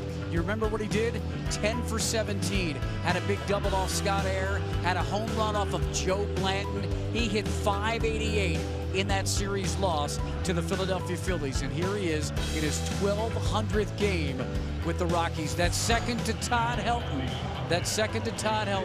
And he is in that playoff again. And he told me, guys, he said to me a couple weeks ago, hey, when's it going to get cold here in Denver again? And I said, I don't know, maybe October. And he said, good, I like it cold in October. And you remember that game was 35 degrees at the start, one of the coldest games, and he had an awesome postseason in 09. He's had an awesome September. Yeah. And Mark, that's why we love you, dude. You don't miss a beat. Mark counted with his fingers and toes last night how many games Cargo had played. He goes, wow. Yeah, I looked and I said, he's hitting 1,200 on the dot. Yeah, I bet you he had no idea, right? Yeah, second to Todd. Just think about that. Yeah, he's an iconic Rocky. During those playoffs, he also hit leadoff that year. Well, look at this ball. You telling me he's not locked in? He's been going, Huey, foul line to foul line the last few weeks. Well, we saw a bunch over into left center field. She did a home run to left field. That monster shot he had to right earlier in the game. This base hit. Now it'll be Ryan McMahon coming out. Let the crowd give Cargo a little bit of a salute. Stand up. Yeah, applaud there's that him, crowd at the please. first base line, all standing to salute one of the most popular Rockies ever, Carlos Gonzalez. And I'm not ashamed to say this. You have biases. He is one of my all-time favorites. Mine too. He is a sweetheart of a guy. Desi with a chance for an infield hit. Well, that's a nice job by Bellinger at first, and a good play by Turner. That's a scary play, isn't it, Huey, for first base? It's really bad because you know that runner's coming down. It looked like his foot might have been off the bag because I know he had to shuffle his feet. But it is scary for a first baseman because you know this throw is going to take you back that way. Oh, you know what? He slid. Watch his right foot on the Subaru Supermo drag across the top of it. That was a smooth play by Cody Bellinger. I've talked to scouts about Cody Bellinger. They say he's a plus outfielder, and there's no doubt in my mind after watching Cody Bellinger at first, he's a plus defender at first base as well. That was a smooth play. Billy, he's made that transition from the minor leagues to the big leagues look like child's play. And again, he didn't play most of April in the big leagues. He didn't come up till April 25th. Well, I kind of disagree. It doesn't make it look like child's play because it took an injury to Adrian Gonzalez to force him to stay a little bit longer. And that's when he started taking off. His original couple days, yeah, he had a bat here or there that looked okay. But it was the extended period of time that allowed him to get settled down, where you're not looking at the extra deck, you're not looking at how bright the lights are, you're not worried about the wall of sound that is Dodger Stadium. You eventually get settled into the box and you compete. There's only been a couple of guys as rookies to hit more home runs in a single season. Mark McGwire hit 49 his rookie year. Yeah. And that record was just broken recently by Aaron Judge of the Yankees. Those are the only two guys to hit more home runs in their rookie year than the 39 that Bellinger has hit.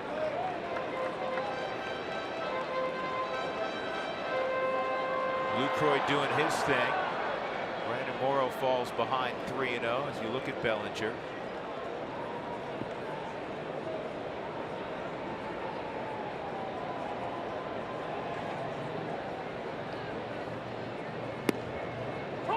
I really appreciate players like Cody Bellinger. It's why I think when you see a guy like Chris Bryant, what he meant to his team, the Chicago Cubs 2 years ago, where he's not selfish. He's not saying I have to be at this position. Chris Bryant's a third baseman, but played left field, played some outfield, played some center, so he can allow other players to be in the lineup. I think too, it helps when your dad has played in the big leagues, like Cody's dad, Clay, who was also a kind of a utility type player. Growing up in that locker room, wants to be a good teammate. Yeah, he kind of knew the ropes already. Gerardo Parra is going to pinch hit for Marquez. So in the final regular season start of Herman's rookie year, he goes 6 innings, allows 3 runs. And if Gerardo can throw out a hit, or Pat Valaika, who's coming up behind him, he'll have a chance to get a W as well. There's Herman. He's the last rookie standing in the rotation. Yes, he is. Because Freeland, Sensatella, and Hoffman are now working out of the bullpen. Tonight was his 29th start. He leads the club in innings pitched.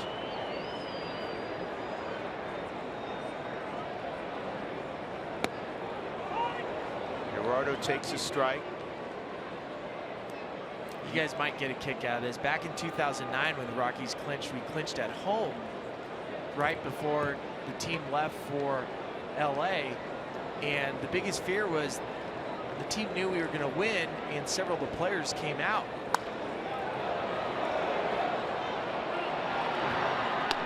Well, that's going to end my story. Regardless, I was going to say that I was worried about the starters coming out and jumping into the stuff that shouldn't be opened yet before the rest of the team came off the field. So I'll keep an eye on them. You'll be the keeper.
a look at our Kubota pitching performance. Clayton Kershaw got knocked around by the Rockies. He was on a pitch count of sorts. Rockies got 3 off him in 4 innings, 7 hits. He struck out 2, didn't walk anybody. German Marquez, he gives up 3 runs, 6 hits in 6 innings, 2 strikeouts, a walk, 73 pitches, and now he'll give way to Tyler Chatwood. Chatty's been pitching out of the rotation mainly until tonight. So 33 ball games, 25 starts on the year. Start a few days ago.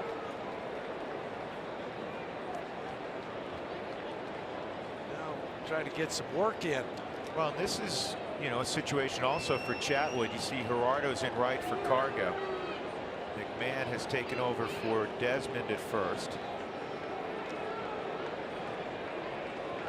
If the Rockies advance past Arizona, you start going, okay, Tyler Anderson would presumably start that first game if the Rockies advance in LA. And then Marquez, now who's next? Is it Chad Bettis, who was splendid last night? You have Chatwood in the mix. John Gray would come back for a game 3 presumably. Yeah. But then after that, it's going to be who takes game 4.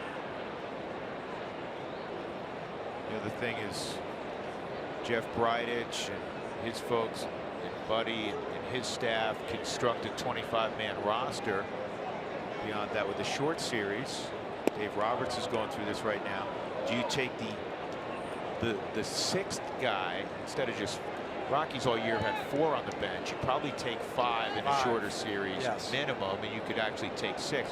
The Rockies may only opt for 5 because you have a lot of worthy but probably necessary folks you want to bring that reside in the bullpen right now. Well, the other thing too is you're not going to really pinch hit for anybody, any of the 8 guys that start. The only thing you might do would be to pinch run late in the ball game for somebody.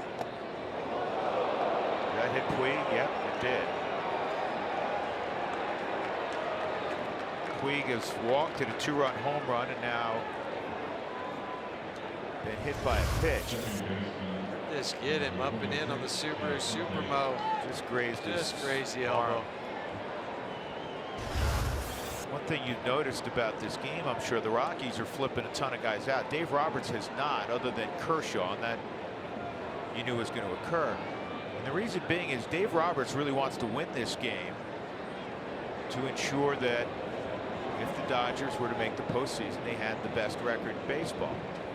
Cleveland's still losing. 2-1, they're in the 9th now.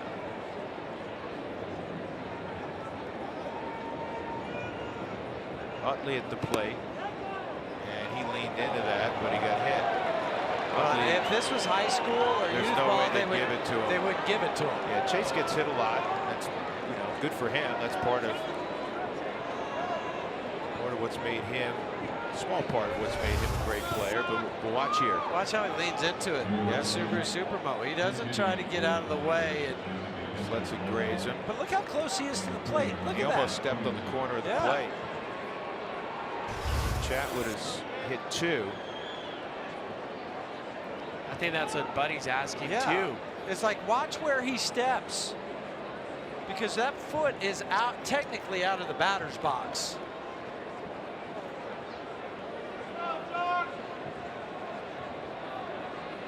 You see it more in amateur baseball where the umpire's hands will fly up and go, nope, stay right there. He's in the batter's box right there.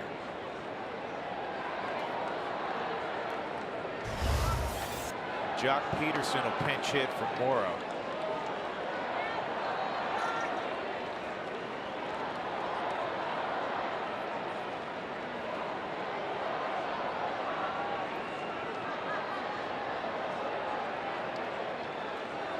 Jock hitting just 111 in September. Well, you haven't seen him in the starting lineup the last couple of days. And after hitting a couple guys, Tyler comes back on the Subaru strike zone, gets that first strike.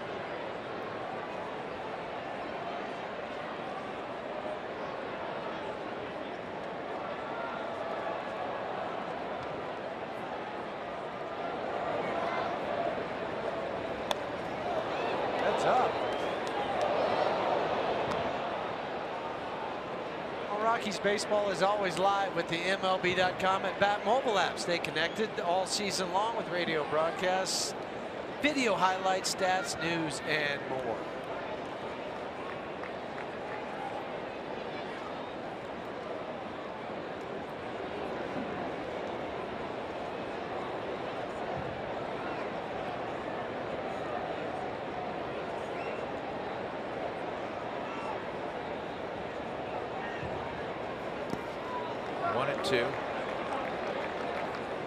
I think Jock Peterson's been a good example, especially for young players, as you're watching guys have success at the major league level, how quickly it can disappear. The first 2 years for a player in the major leagues, it's always that feeling out period. Guys can put up numbers in those first 2 years because it's primarily a fastball driven league. And then once the adjustments start being made on the player, how do you maintain your routine? How do you adjust to go along with the league? Me watching Jock swing, he just has not learned to adjust. No, everything's at 100 RPMs. Same plane.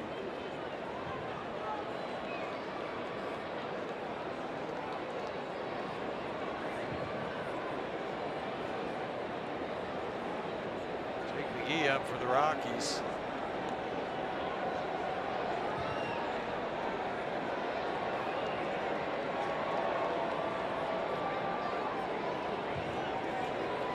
One, two, that's fouled off.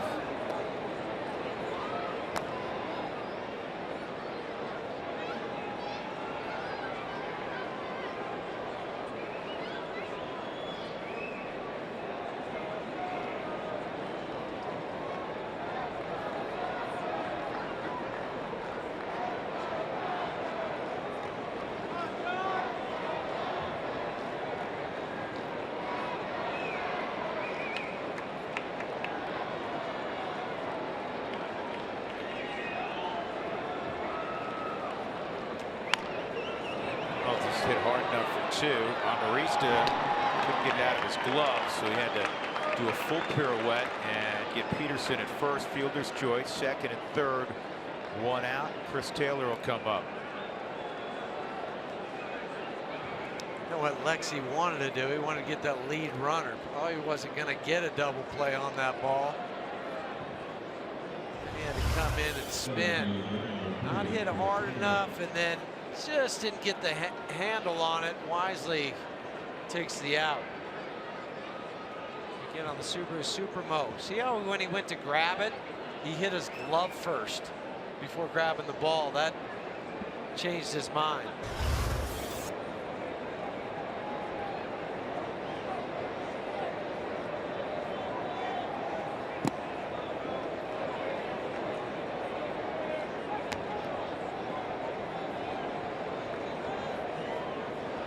Difference this guy's made for the Dodgers, and especially at the top of the lineup leading off. I think 300 as a leadoff hitter, 370 on base percentage, has stolen 7 bases out of the leadoff spot, slugging over 500.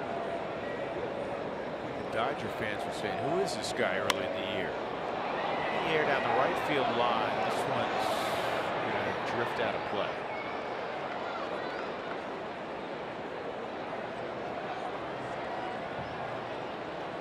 The Dodgers made this trade for Chris Taylor back in June the 19th, 2016 for a former top prospect in the Dodgers organization, a guy that we have seen before, Zach Lee. Zach Lee was traded to Seattle. And obviously with the Dodgers, they weren't expecting Chris Taylor to be anything more than really a utility infielder slash use him for the outfield. Back up the middle, and Amarista will throw him out. A run will score. Chatwood, if he comes up with that, and Puig would have had to stay. If he came home, they would have had a play on him. Dodgers take a 4-3 lead. Those two hit batters are costly. Here comes Buddy. Just whiffed on that. Tyler Madden himself. It all started with a hit by pitch. Second RBI ground out tonight for Taylor.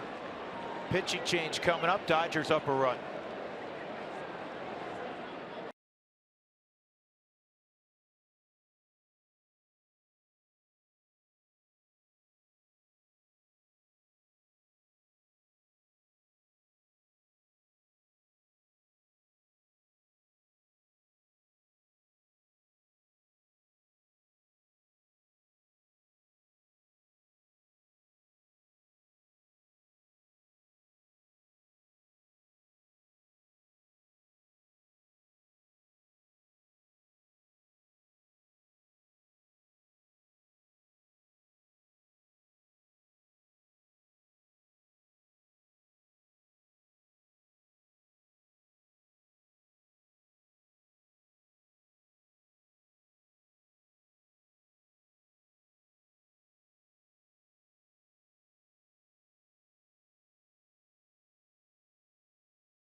Rockies baseball on AT&T Sportsnet is brought to you by Southwest Airlines. Say yes to low fares with nothing to hide. That's transparency.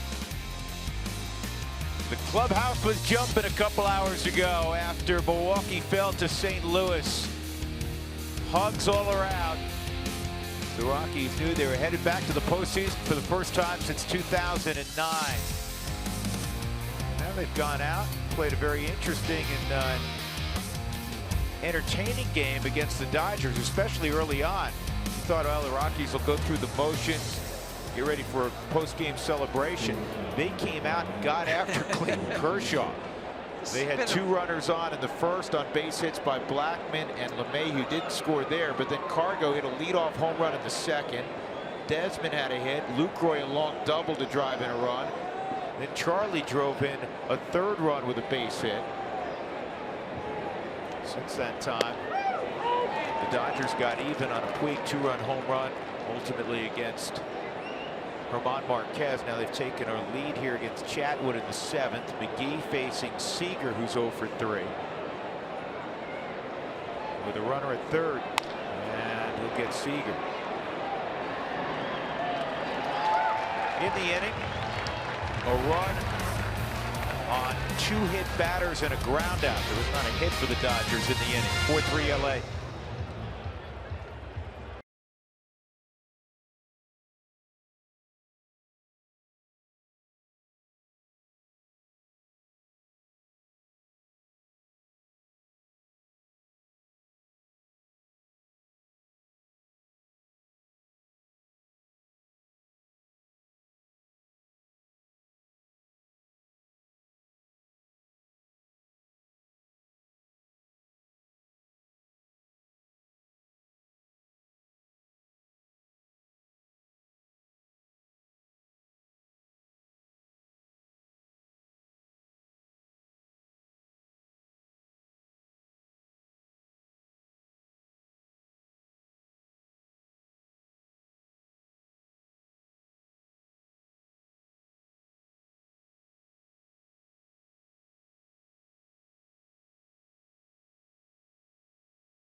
Coming up, but we want to remember Rocktober from 2007. Yes, this day, the final day of the regular season, the Rockies beat the Diamondbacks 4-1. Corpus to Tulo to Helton, and the Brewers took care of the Padres, forced that tiebreaker game that was played the next day at Coors Field. Yes, Holiday was safe, regardless of what Buddy Black says, and the Rocks were on to Rocktober. And they're on to Rocktober this year with a game in Arizona that'll be coming up Wednesday night. We can't wait. No, we cannot wait. There's Charlie Culberson, the former Rocky. Charlie's in his shortstop for Seager. Brock Stewart's now on the hill for the Dodgers. Rockies saw Brock last night. It's the 8th inning for him. 1 inning, 1 walk, 1 strikeouts, no hits. Took him 22 pitches to navigate that 8th inning. Pat Valleca's first at bat.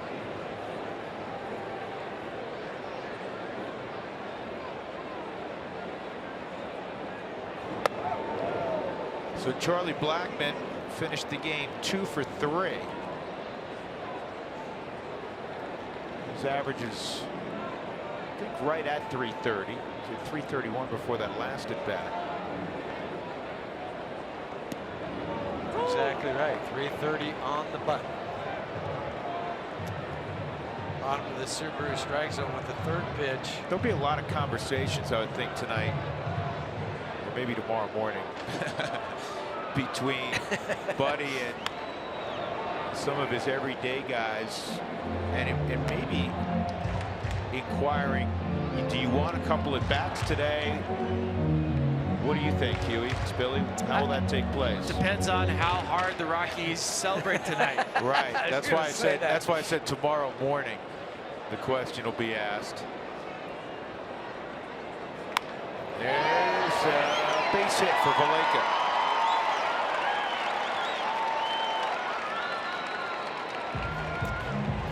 Take a behind-the-scenes tour of Coors Field.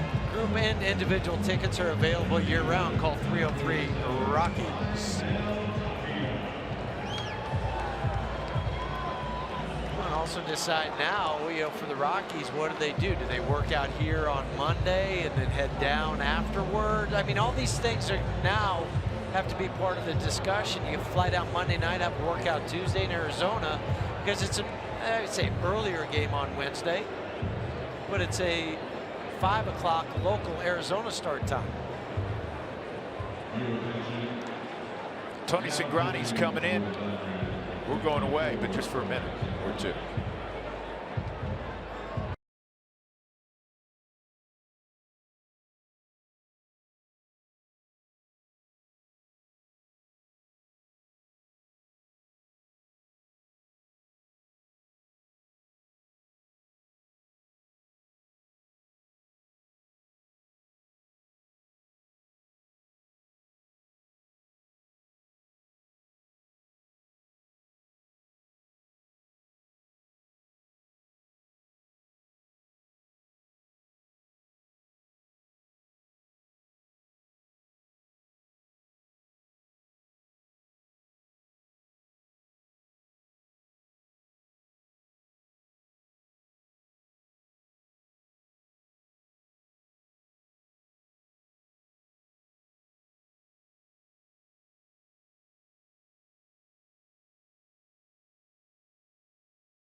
This was earlier today before the ball game started.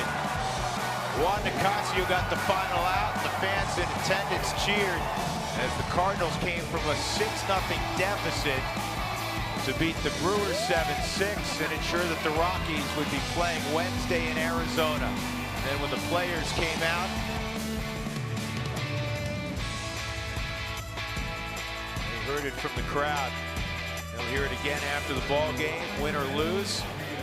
And we'll be inside that clubhouse where Mike Pontarelli and Tyler Sanders and their crew, or Corey Bossert, they got that whole thing plasticed up. They did. Right, but they had time to prepare for it. You know what Tiny told me? Because Tiny is nothing if not prepared. Toppy is at the plate. Cingrani on the hill and Valleca at first. He said it will take them, because it's like a fire drill, man. They know how to do this. It'll take them 10 minutes to get the plastic up, and then they have to move furniture. That's a little more time consuming. This is popped up down the left field line, and Culberson and foul ground will get there.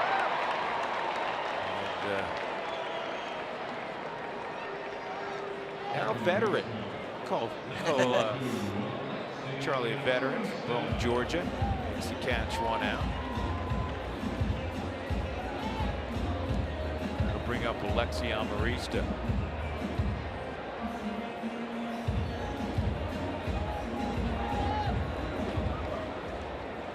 You guys are talking about what the potential workout scenario is for the Rockies. My guess is tomorrow's Sunday.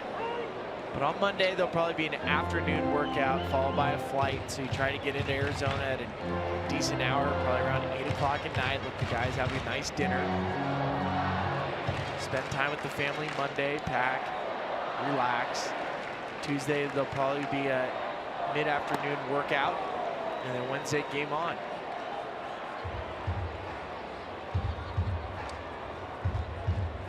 I'm just chuckling a little bit because I'm thinking back to '07 after game 163. When once the party in the clubhouse was over,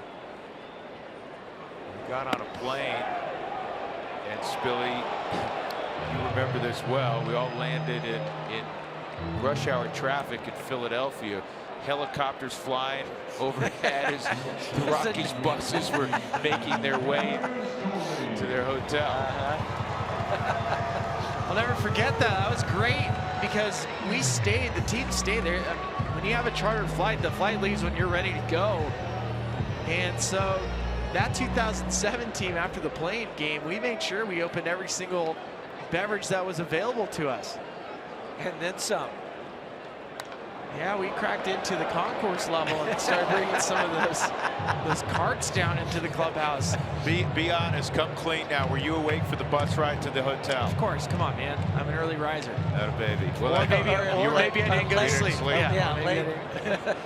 So the story for the next day too is fantastic. I think you've heard us tell it. The only person that went to the next day workout was Jeff Francis. The entire team decided, for good reason, to sleep it off. And so the first time we're back at Citizens Bank is that morning to get ready for the game against the Philadelphia Phillies. So the only person answering media questions from Philadelphia media and whatever Rockies media was there was Jeff Francis. Basically the only responsible one on the roster. Is that what you're saying? Kind of. Yeah, I mean, more or less, you wanted Jeff Francis, and good thing Jeff Francis pitched well because he ended up on the cover of Sports Illustrated. That's funny. 2 strikes on Story, 2 outs. Valleca at first. Cingrani strikes out. Story to end the inning after getting on Marista. To the 8th inning we go, 4-3 LA.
Dodgers, but tonight's about the Rockies going back to the playoffs. It's going to be a fun time down in Arizona on Wednesday. Are you planning an event? Send an email to dinger@rockies.com or call 303-312-2266 for more information about having Dinger at your next special event. New pitcher for the Rockies, Adam Ottavino. And it's been a while since Otto's been out on the diamond. Got to go back to the 23rd of September out in San Francisco, 2/3 of an inning, had a strikeout there. So he's had a little time to rest and recuperate. Tony Walters relieving Jonathan Lucroy behind the plate. Yasmani Grandal is pinch hitting. He takes a strike.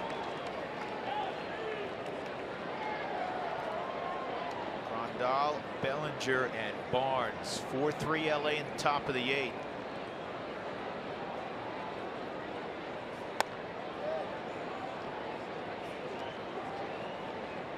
Well, it's a final now.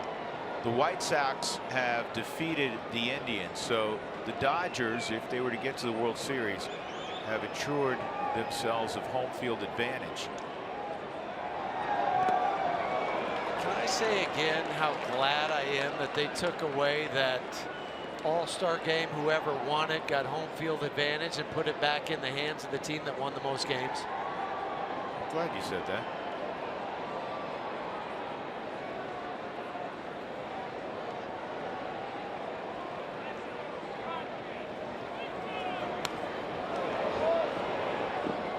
Pride and the nature of baseball has always carried the All-Star game to be a competitive ball game for the most part. Yeah, you don't see pitchers out there like other sports where, you know, football they really don't hit. Hockey they definitely don't do it. There's no defense played. None.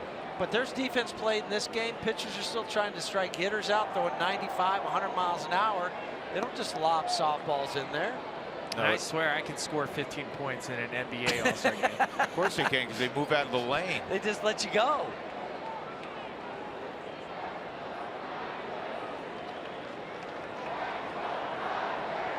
Two on Grandal. And a backdoor slider, and Grandal is gone.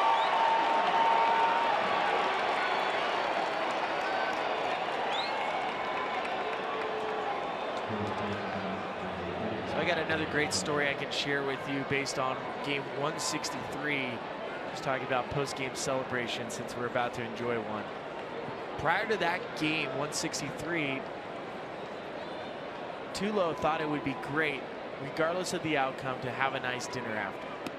So he ordered steak and lobster for everybody.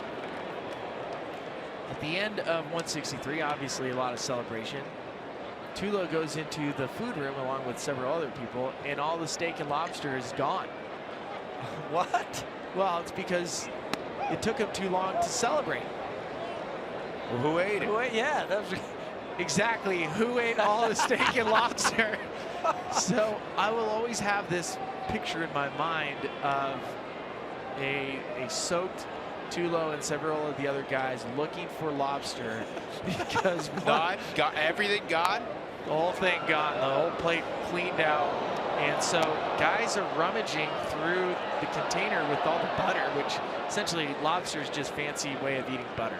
And so then they are rummaging, looking for pieces of lobster amongst the butter, eating butter out of this tin can.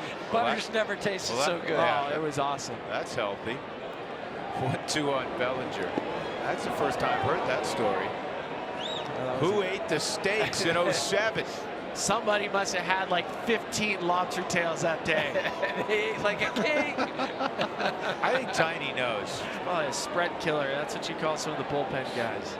Oh, believe that. Get Keith Schultz on line 1. Over Clubby for the Rockies. 2-2. And Bellinger almost hurt himself swinging at that pitch.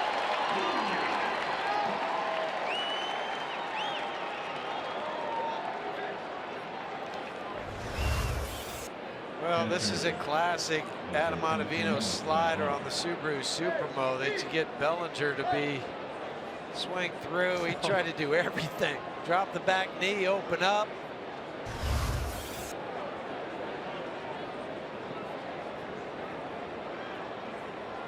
Austin Barnes is 0 for 3.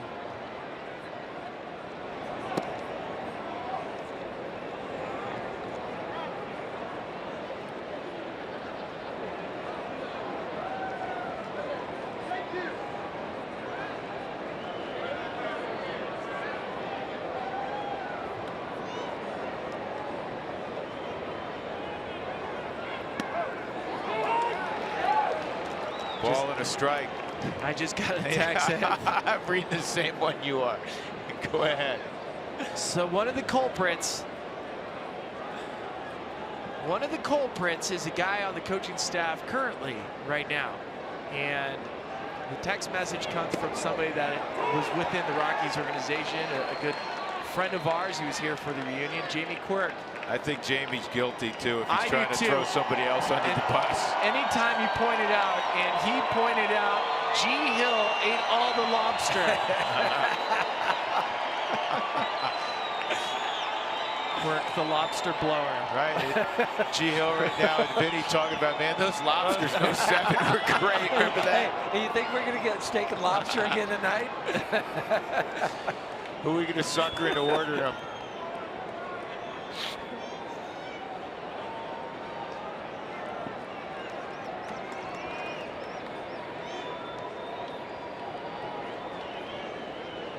Two-two. Swung on and missed. Good inning for Ottavino. He strikes out the side. Rockies down a run as they'll come up at the bottom of the 8th.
Colorado Rockies baseball on AT&T Sportsnet is brought to you by Southwest Airlines. Say yes to low fares with nothing to hide. That's transparency. By Bonfils Blood Center, it takes all types to save lives. Give blood. And by Honda, hurry into the Honda Summer Bration sales event today. That didn't take long, did it? No. We were ahead of the game.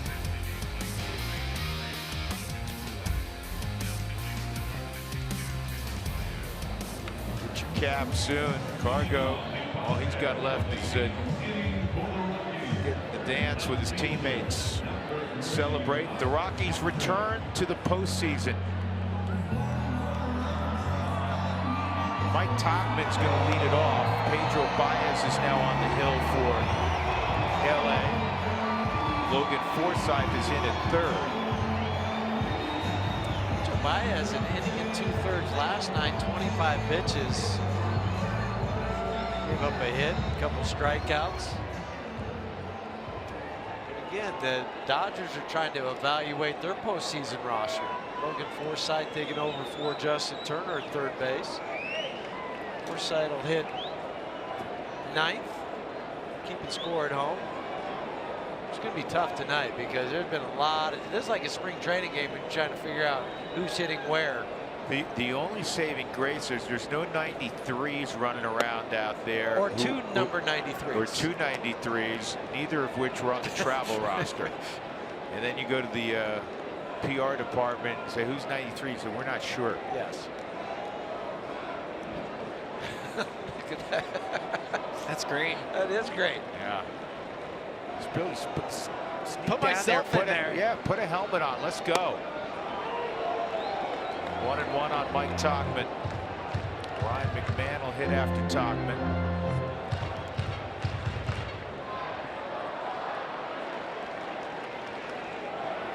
Rockies have won 5 straight against the Dodgers coming into the ball game tonight, and it outscored LA 37-12.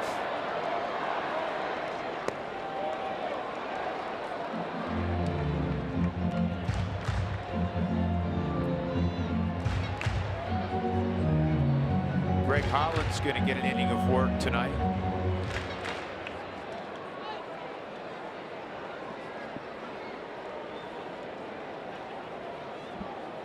Boston won earlier. I'm trying to sort out all of the things baseball-wide that were still to be determined here on the final weekend of the regular season.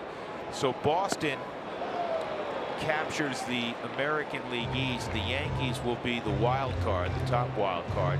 The Yankees again will play Minnesota. That's never gone well in the postseason for the Twins when they match up with the Yankees. And that game will be Tuesday. The Yankees put the pressure on the Red Sox down the stretch. They did.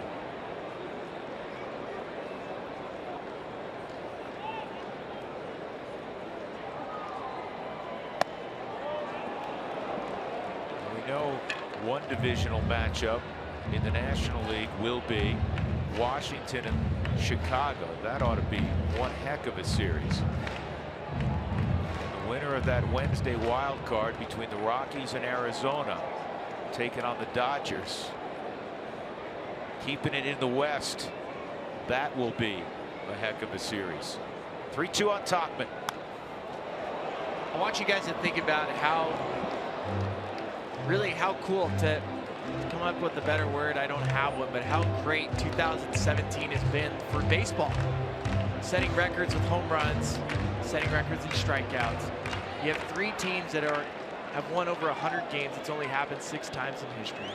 The numbers that Nolan's put up, the numbers that Charlie Blackmon's put up, 2 rookies breaking rookie records in home runs. Chris Sale with 300 strikeouts this season, first time in the American League since 1999. And then just think about this. If it does come to it, if Charlie Blackmon wins a batting title and an MVP, that doesn't happen too often. But in the same season, you could have a guy in the American League in Jose Altuve who wins a batting title and an MVP. And I feel like it's just kind of fitting with one of these rare seasons that we're watching. And the final thing to think about, I don't think I've ever witnessed 10 teams heading into the postseason playing as a collective whole as well as all these teams are playing right now. Yeah, it's Billy, that's a wonderful observation. Nobody's stumbling in. I mean, yeah, a few weeks ago you'd say, what's going on with the Dodgers when they had lost 16 out of 17? The Rockies were a big part of being a thorn in their side, winning 4 straight in LA. But all the teams that are headed to October are playing very well. You can have 3 teams in the playoffs win over 100 ball games. Yeah, it's Billy had mentioned that's only the 6th time it's ever happened. You know, the Dodgers having one of the best years since they moved from Brooklyn. They had a chance, but the Rockies won last night, if they were to win all 3 games in Denver this weekend, to eclipse the mark set back in '53 by the Brooklyn Dodgers for most wins, which is 105. They won 102 twice in their time in LA. McMahon goes down to Baez. That's 4 straight strikeouts by a combination of Tony Cingrani and Pedro Baez. With 2 outs in the 8th, it'll be Ryan Hannigan hitting. Who Wants Tacos? Fans, follow us at AT&T Sportsnet RM on Twitter to receive alerts for the Rockies Taco Special when the Rockies score 7 or more runs. We tell you this, folks, and if you haven't done it since we've been reminding you since March, shame on you. And if you do it tonight, well, you got one more opportunity. But you'll be all set for next year. Again, a big reminder, we're going to have an extended and fun time tonight. The Toyota Postgame show anchored by Jenny and the crew out in center field. We're going to be inside the Rockies clubhouse, and we're going to capture as much of that celebration as is allowed. We may even go Hoda and Kathy Lee. Can we do that and have a I think so. Billy have a sip of champagne on there? Look, I cannot stop if my mouth is open. Whatever gets poured into it, pour it into it. I'm allowed to lick my lips if beer is rolling down my cheeks. I'm gonna look like Pac-Man in about an hour. Yeah. Like this. Beautiful. Can't wait.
Ryan Hannigan's going to come up, and he's going to face Jansen. I just got to tell you guys that in the September Rockies magazine, there was just a little blurb that Ryan Hannigan said his go-to karaoke song was the breakup song by the Greg Kinn Band. So I printed off the lyrics because I said to him earlier this month, if the Rockies get to the postseason, will you sing this with me in the clubhouse when they clinch? And basically he's committed to it. I'm going to try to hold him to it. I've got the lyrics. I can't wait to do it. You got to give us a little taste of what it's going to sound like. Let's see a pitch. We had broken up for good just an hour before. They don't ride them like that anymore. You remember that from '81? He said that's his go-to karaoke song. What part does he sing? The Yes. part or the actual lyrics? Everybody sings that part. Mark, you So don't are have, you gonna do that have together? another bar from that? We've been living together for 1,000,000 years. And now it feels so strange up in the atmospheres. Background vocals, Ryan Spilborghs. Great to be back in Peoria, everybody. Good night. Hannigan down the right field line, but that is foul.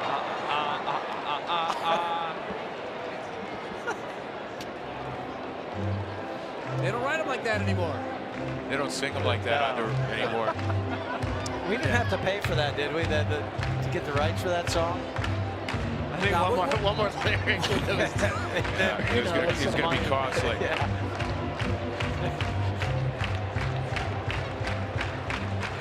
Should get royalties. Right. Kenley Jansen, is Dave Roberts thinking he wants to throw his big man 4 outs? It's kind of strange that he's in here in the 8th inning. Try to get him his 41st save to tie Greg Holland.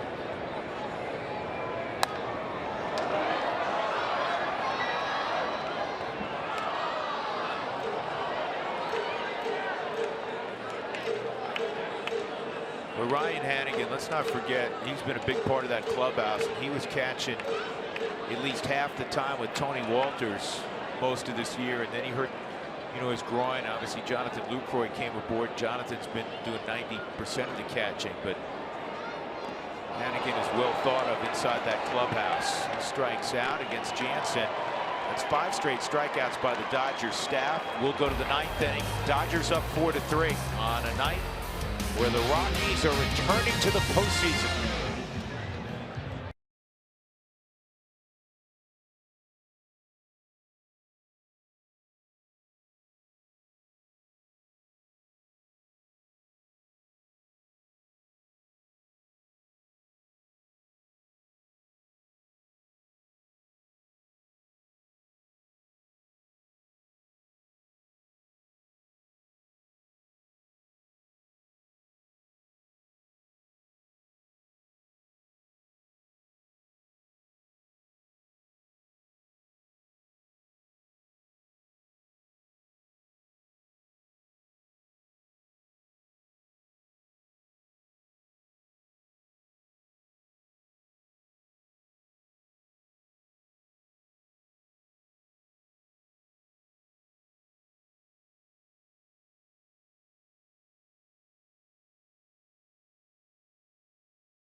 Get your 2017 postseason gear. That's because that's where the Rockies are going regardless of the final score here tonight against the Dodgers. Jenny Kavner, Corey Sullivan, we have Rocktober fever. We're getting ready for the Toyota postgame show, and we're not the only ones No, we getting got to ready. set the stage, right, for all this singing that's going to go on between Mark and Spilly and everything like that, right? Yeah, that's right. In the clubhouse just moments ago, the preparations are underway. They're hanging up all of the garbage bags. There's They're the getting stuff going. goggles. You got to make sure you protect your eyes. It's going to sting. But first, the Rockies got one thing to do. Hey, Sully. Walk-off win, right, Drew? Yeah, hey, Sully. What's up? Sully, you and Spiller have gotten sold. They didn't have goggles when you guys were No, celebrating. we wore the Speedo glasses. Oh, we had the Speedo goggles.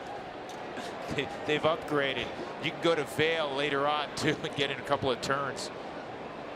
Mike Dunn's on the hill in the top of the ninth. And it is Kike Hernandez at the plate. This is a spring training game, man. I had to cheat and look on the scoreboard. I'm gonna look down. It's Kike. Yeah, he kind of used almost everybody. The extras, most of the pitchers. And the Dodger dugout is more filled than a spring training game. Yes, it is.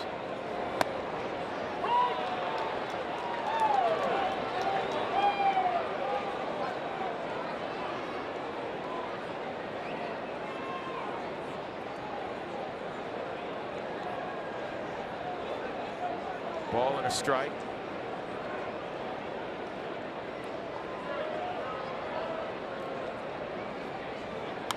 Rockies have out-hit the Dodgers tonight 10-6. The most impressive takeaway of the night, regardless of the outcome this evening, is what the Rockies did to Clayton Kershaw, sending, yet another message that if we're to meet again in 2017, we don't mind facing you. Yeah, 7 hits, 3 earned runs in 4 innings. And what'd you say his ERA is over 4 now this year against the Rockies? Yeah. At 407. And in his career at Coors Field, it's closer to 5 than 4. He'll get a no decision tonight. 9-4 in his career at Coors Field. And I give him so much credit. I mean, how can you not? He's a fabulous talent, an incredible worker. I have the utmost respect for Clayton Kershaw. And one of the many reasons, he never makes excuses. That's a nice play by Amarista. He never makes excuses about Coors Field. There's some in the past, some great ones that, openly criticize Coors Field, having to pitch at altitude. He never has. He embraces the challenge. Remember? He said that after he gave up 3 home runs here in April and the Rockies beat him. He said, no, he goes, I didn't pitch that well. And he goes, that's a heck of a lineup. And I always enjoy pitching here against the lineup because it is such a great challenge. I applaud him for that. Mike Dunn got an out, and we'll have another pitching change.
Dodgers, but the Rockies going to the playoffs. The Colorado Rockies and Make an Impact program is a free elementary school assembly that will entertain students while showing them how to make an impact on their lives and communities. So Greg Holland's out there, get a little work before the postseason. He's facing Yasiel Puig. He's been the hitting star tonight for the Dodgers. He walked and scored in the third. He had a 2-run game-tying home run in the fifth when the Rockies were ahead 3-1. And then in the seventh inning, he was hit by a pitch and ultimately scored what is the difference in the game, run-wise, the fourth run on an RBI ground out by Chris Taylor.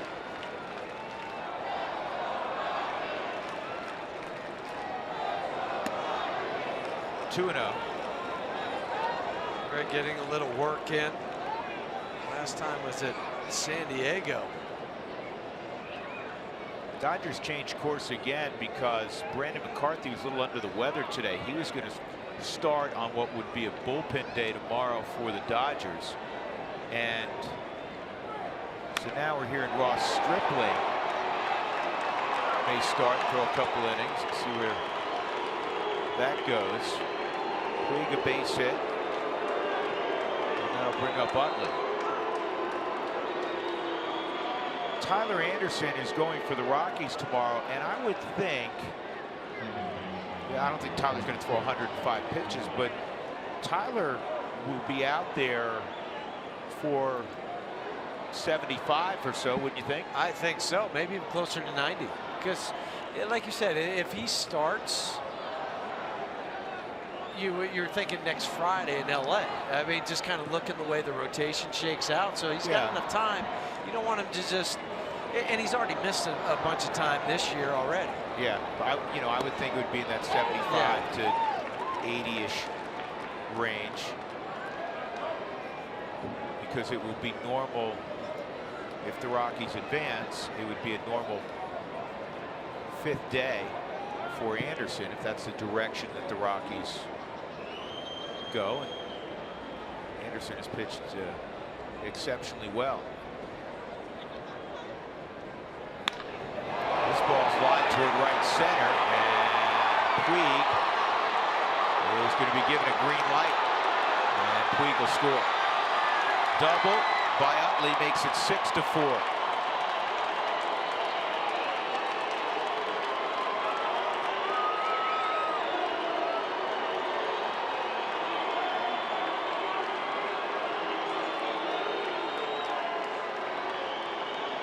Did I say 6-4? How about 5-3? No, there's no. We haven't. Libations we in haven't the started. Booth yet. Logan Forsythe, his first at bat.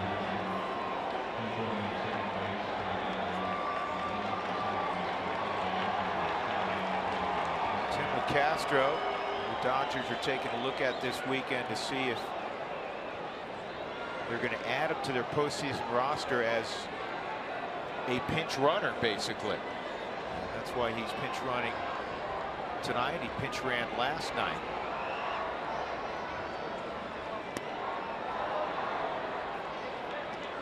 We were talking before the game. I'm trying to think when the last time somebody's been added so late. Come up with a name? No. And the reason why is because Major League Baseball changed the rules. Before, it used to be you had to be on the roster at the end of August. Now it's as long as you're in the organization at the end of August, you can be added to the roster. Great points, Billy. Gonna forget about how that's changed. I think that's a good change. Well, the other thing too, it's not only, you know, you had to be on that team's roster by August 31st. You also had to be in that city. So imagine that, trying to, you know, somebody's flight was delayed and they didn't get into the city until after midnight. That could lead to an interesting debate. We touched down at 11:59. 1-2 on Forsythe. Castro at second is a prospect in the Dodger organization. He hit .308 between AA and AAA this year. hit some home runs, doubles, triples. Remind me again where he went to school? It's a bomber. It's a bomber. That was easy. And he takes off for third, swung on and missed, and he's going to swipe third. And it's a strikeout of Forsythe. Well, the old line about speed in every sport, speed doesn't have a bad day. And every organization in every sport covets speed. And that was a big steal for Tim to show Dave Roberts, because he might not get an opportunity in tomorrow's game to do it. That strikeout for Greg Holland, the 500th of his career. And you're right, because he's putting him out there not just to get his feet wet at the big league level. He knows this is an audition to play in the postseason. Wouldn't that be something? You make your major league debut, and then all of a sudden you're added to a playoff roster, and you don't even have a big league at bat.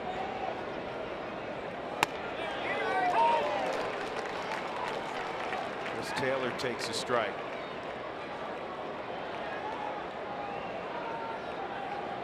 He's the guy for the A's back in the 70s. It was Billy just North. a little bit after that, that just you know, pretty much a pinch runner.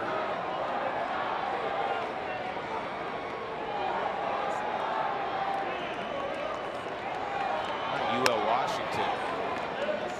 UL played. Yeah, he played. Billy North played. There's one other guy, obviously drawing a blank on the name, but for the A's, they're just trying to steal. Oh, Ricky Henderson. Yeah.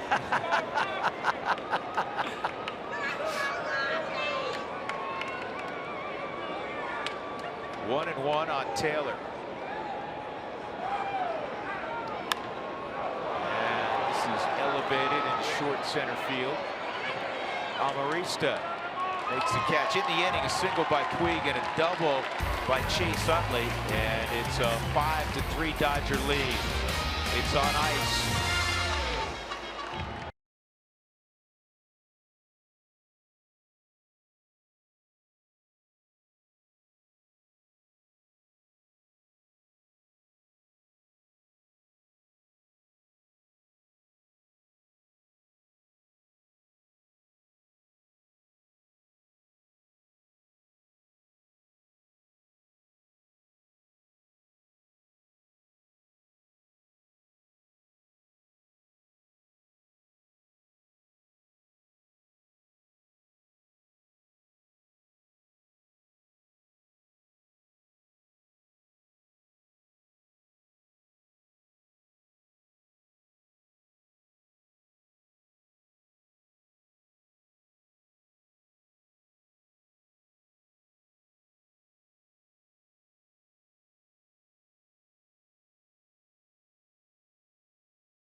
Jimmy John's delivery of the game, and it happened before a pitch was thrown. Juan Nicasio, the former Rocky, got the save as the Cardinals beat the Brewers, and the Rockies celebrated. Headed to the postseason for the first time in 8 years, fourth time in franchise history. They'll take on the Arizona Diamondbacks Wednesday evening at Chase Field. It'll be John Gray likely against Zach Greinke.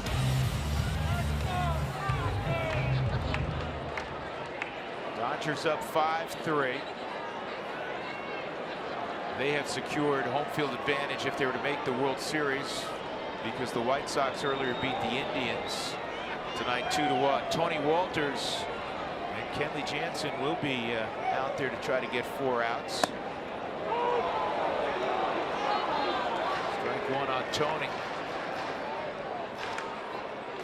The Indians, with the loss today by the Astros, clinch home field throughout their playoffs in the American League. You know, it's wild because it came down to the second to last day of the season between the Dodgers and the Indians. And at one point in August, the Dodgers were 20 games ahead of Cleveland in August. And Cleveland couldn't lose for a month, and the Dodgers couldn't win for about 3 weeks.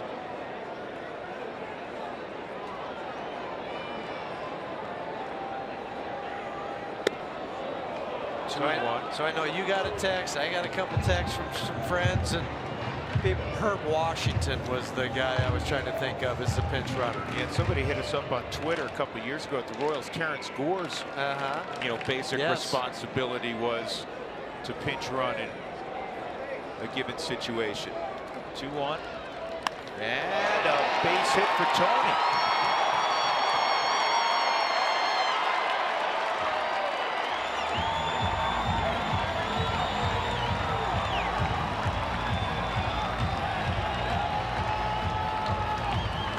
Colorado Rockies Make an Impact program is a free elementary school assembly that will entertain students while showing them how to make an impact on their lives and communities. Call 303 Rockies for more information and make an impact.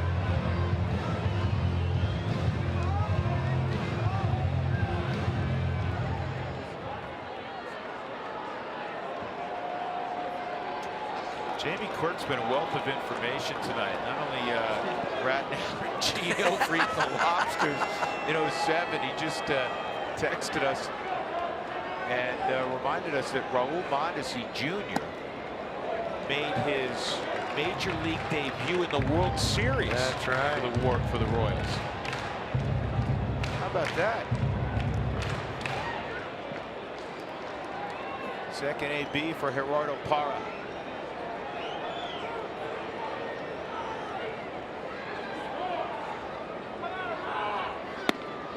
Billy, yeah, just think in about 20 minutes Gerardo's going to have a lampshade on his head cruising around the clubhouse on his scooter, and we're going to be interviewing him running alongside the scooter, which is going to be even better.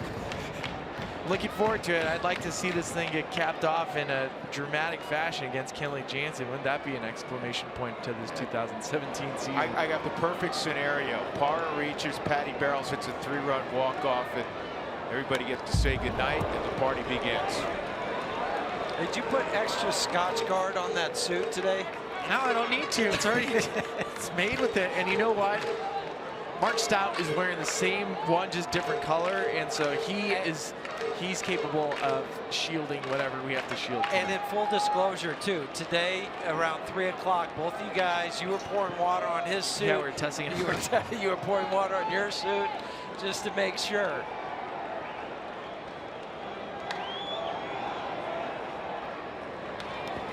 This kicks away. Walters to second. Wild pitch from Jansen.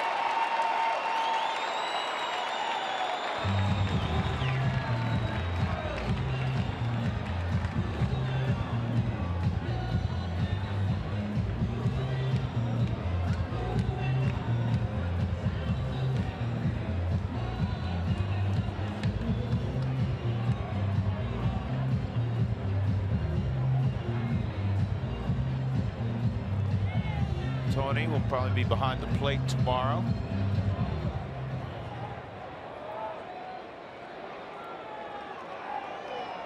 Yeah, I think that one you can go ahead and write in the book.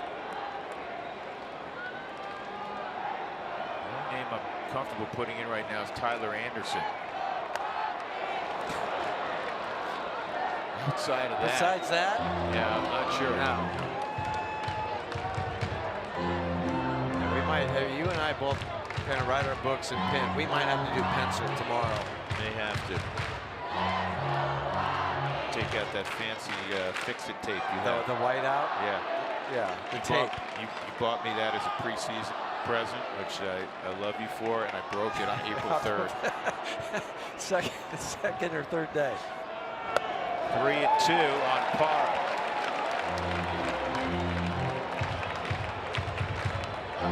It's like operator error every time I tried it. It was a little too sophisticated for me. Yes, it was.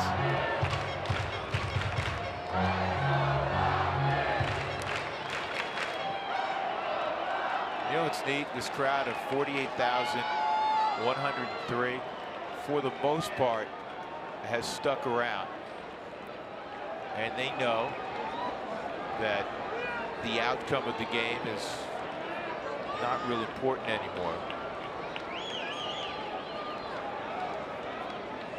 but they want to. Jansen, that was interesting as he called time. Was he angry? Looked like it. Did I misinterpret how he called time? It looked like he was frustrated. What I don't get is he basically throws his cutter. Yeah, he can yell it's coming.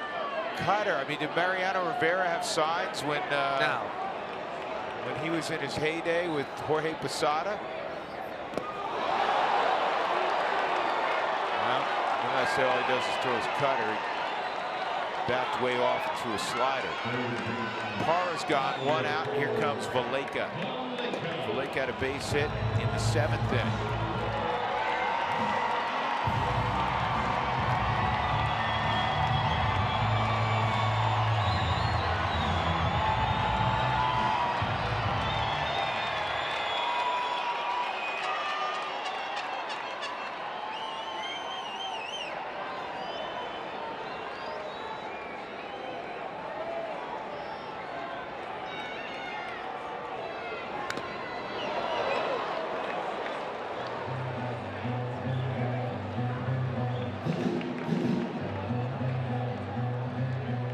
Foul ball caught Austin Barnes. He's down.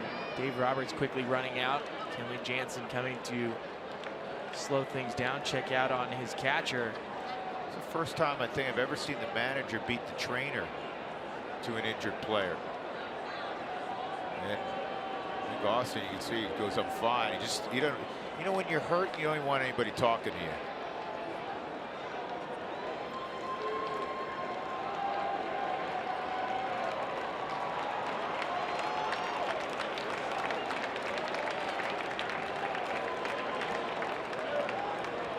That hit him in a place you don't want to be hit. Just leave it at that. Yeah.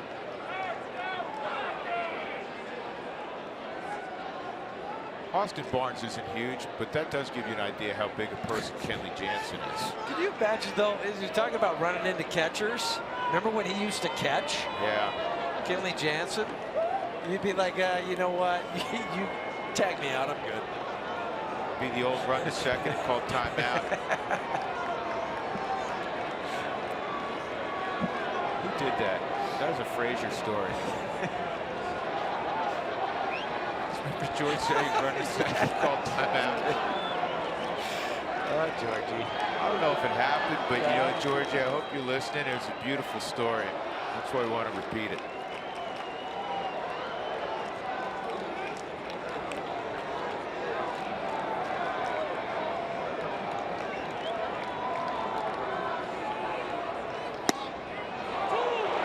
Billy, George is proud of your stash. I know that. Well, he should be proud of it. It looks very George Frazier-like. Yes, it does. He rocked that the World Series in '87 with the Twins, right? Yeah. As I always told George, that's the last time he jogged. He jogged off the mound in the '87 World Series.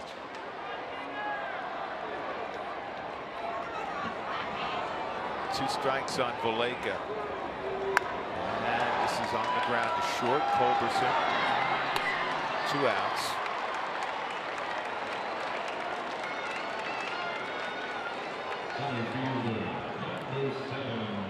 That'll bring up Raimel Tapia.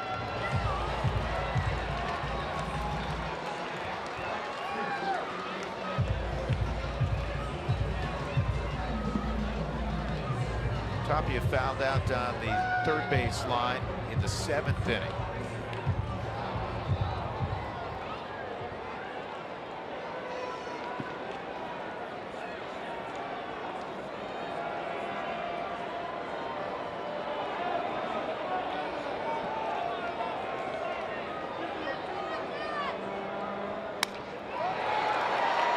This is caught in the air, and Forsythe will glove it. The Dodgers will win this game 5-3, but what everybody will remember about this Saturday night is what happened before a pitch was thrown.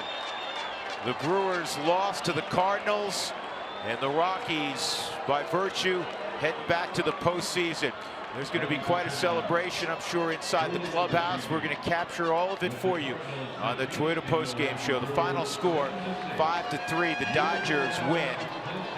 And We ask you to stick around for what will be a fun 30, 40 minutes or however long that celebration goes. We'll be with you right now. We go to center field. Here's Jenny and Corey. Yeah, the scoreboard doesn't matter tonight, Drew. That's because the Rockies are in the postseason for the first time in 8 years. You can hear the crowd. They're giving a standing ovation right now to these Rockies players. It should be a special celebration. I can't wait to see all of it, except for the part with Spilly and Mark Stout. I'll wait to see that, but these players are about to have the time of their life, and they deserve it. They've earned it. Can't wait to see it all. We'll be right back.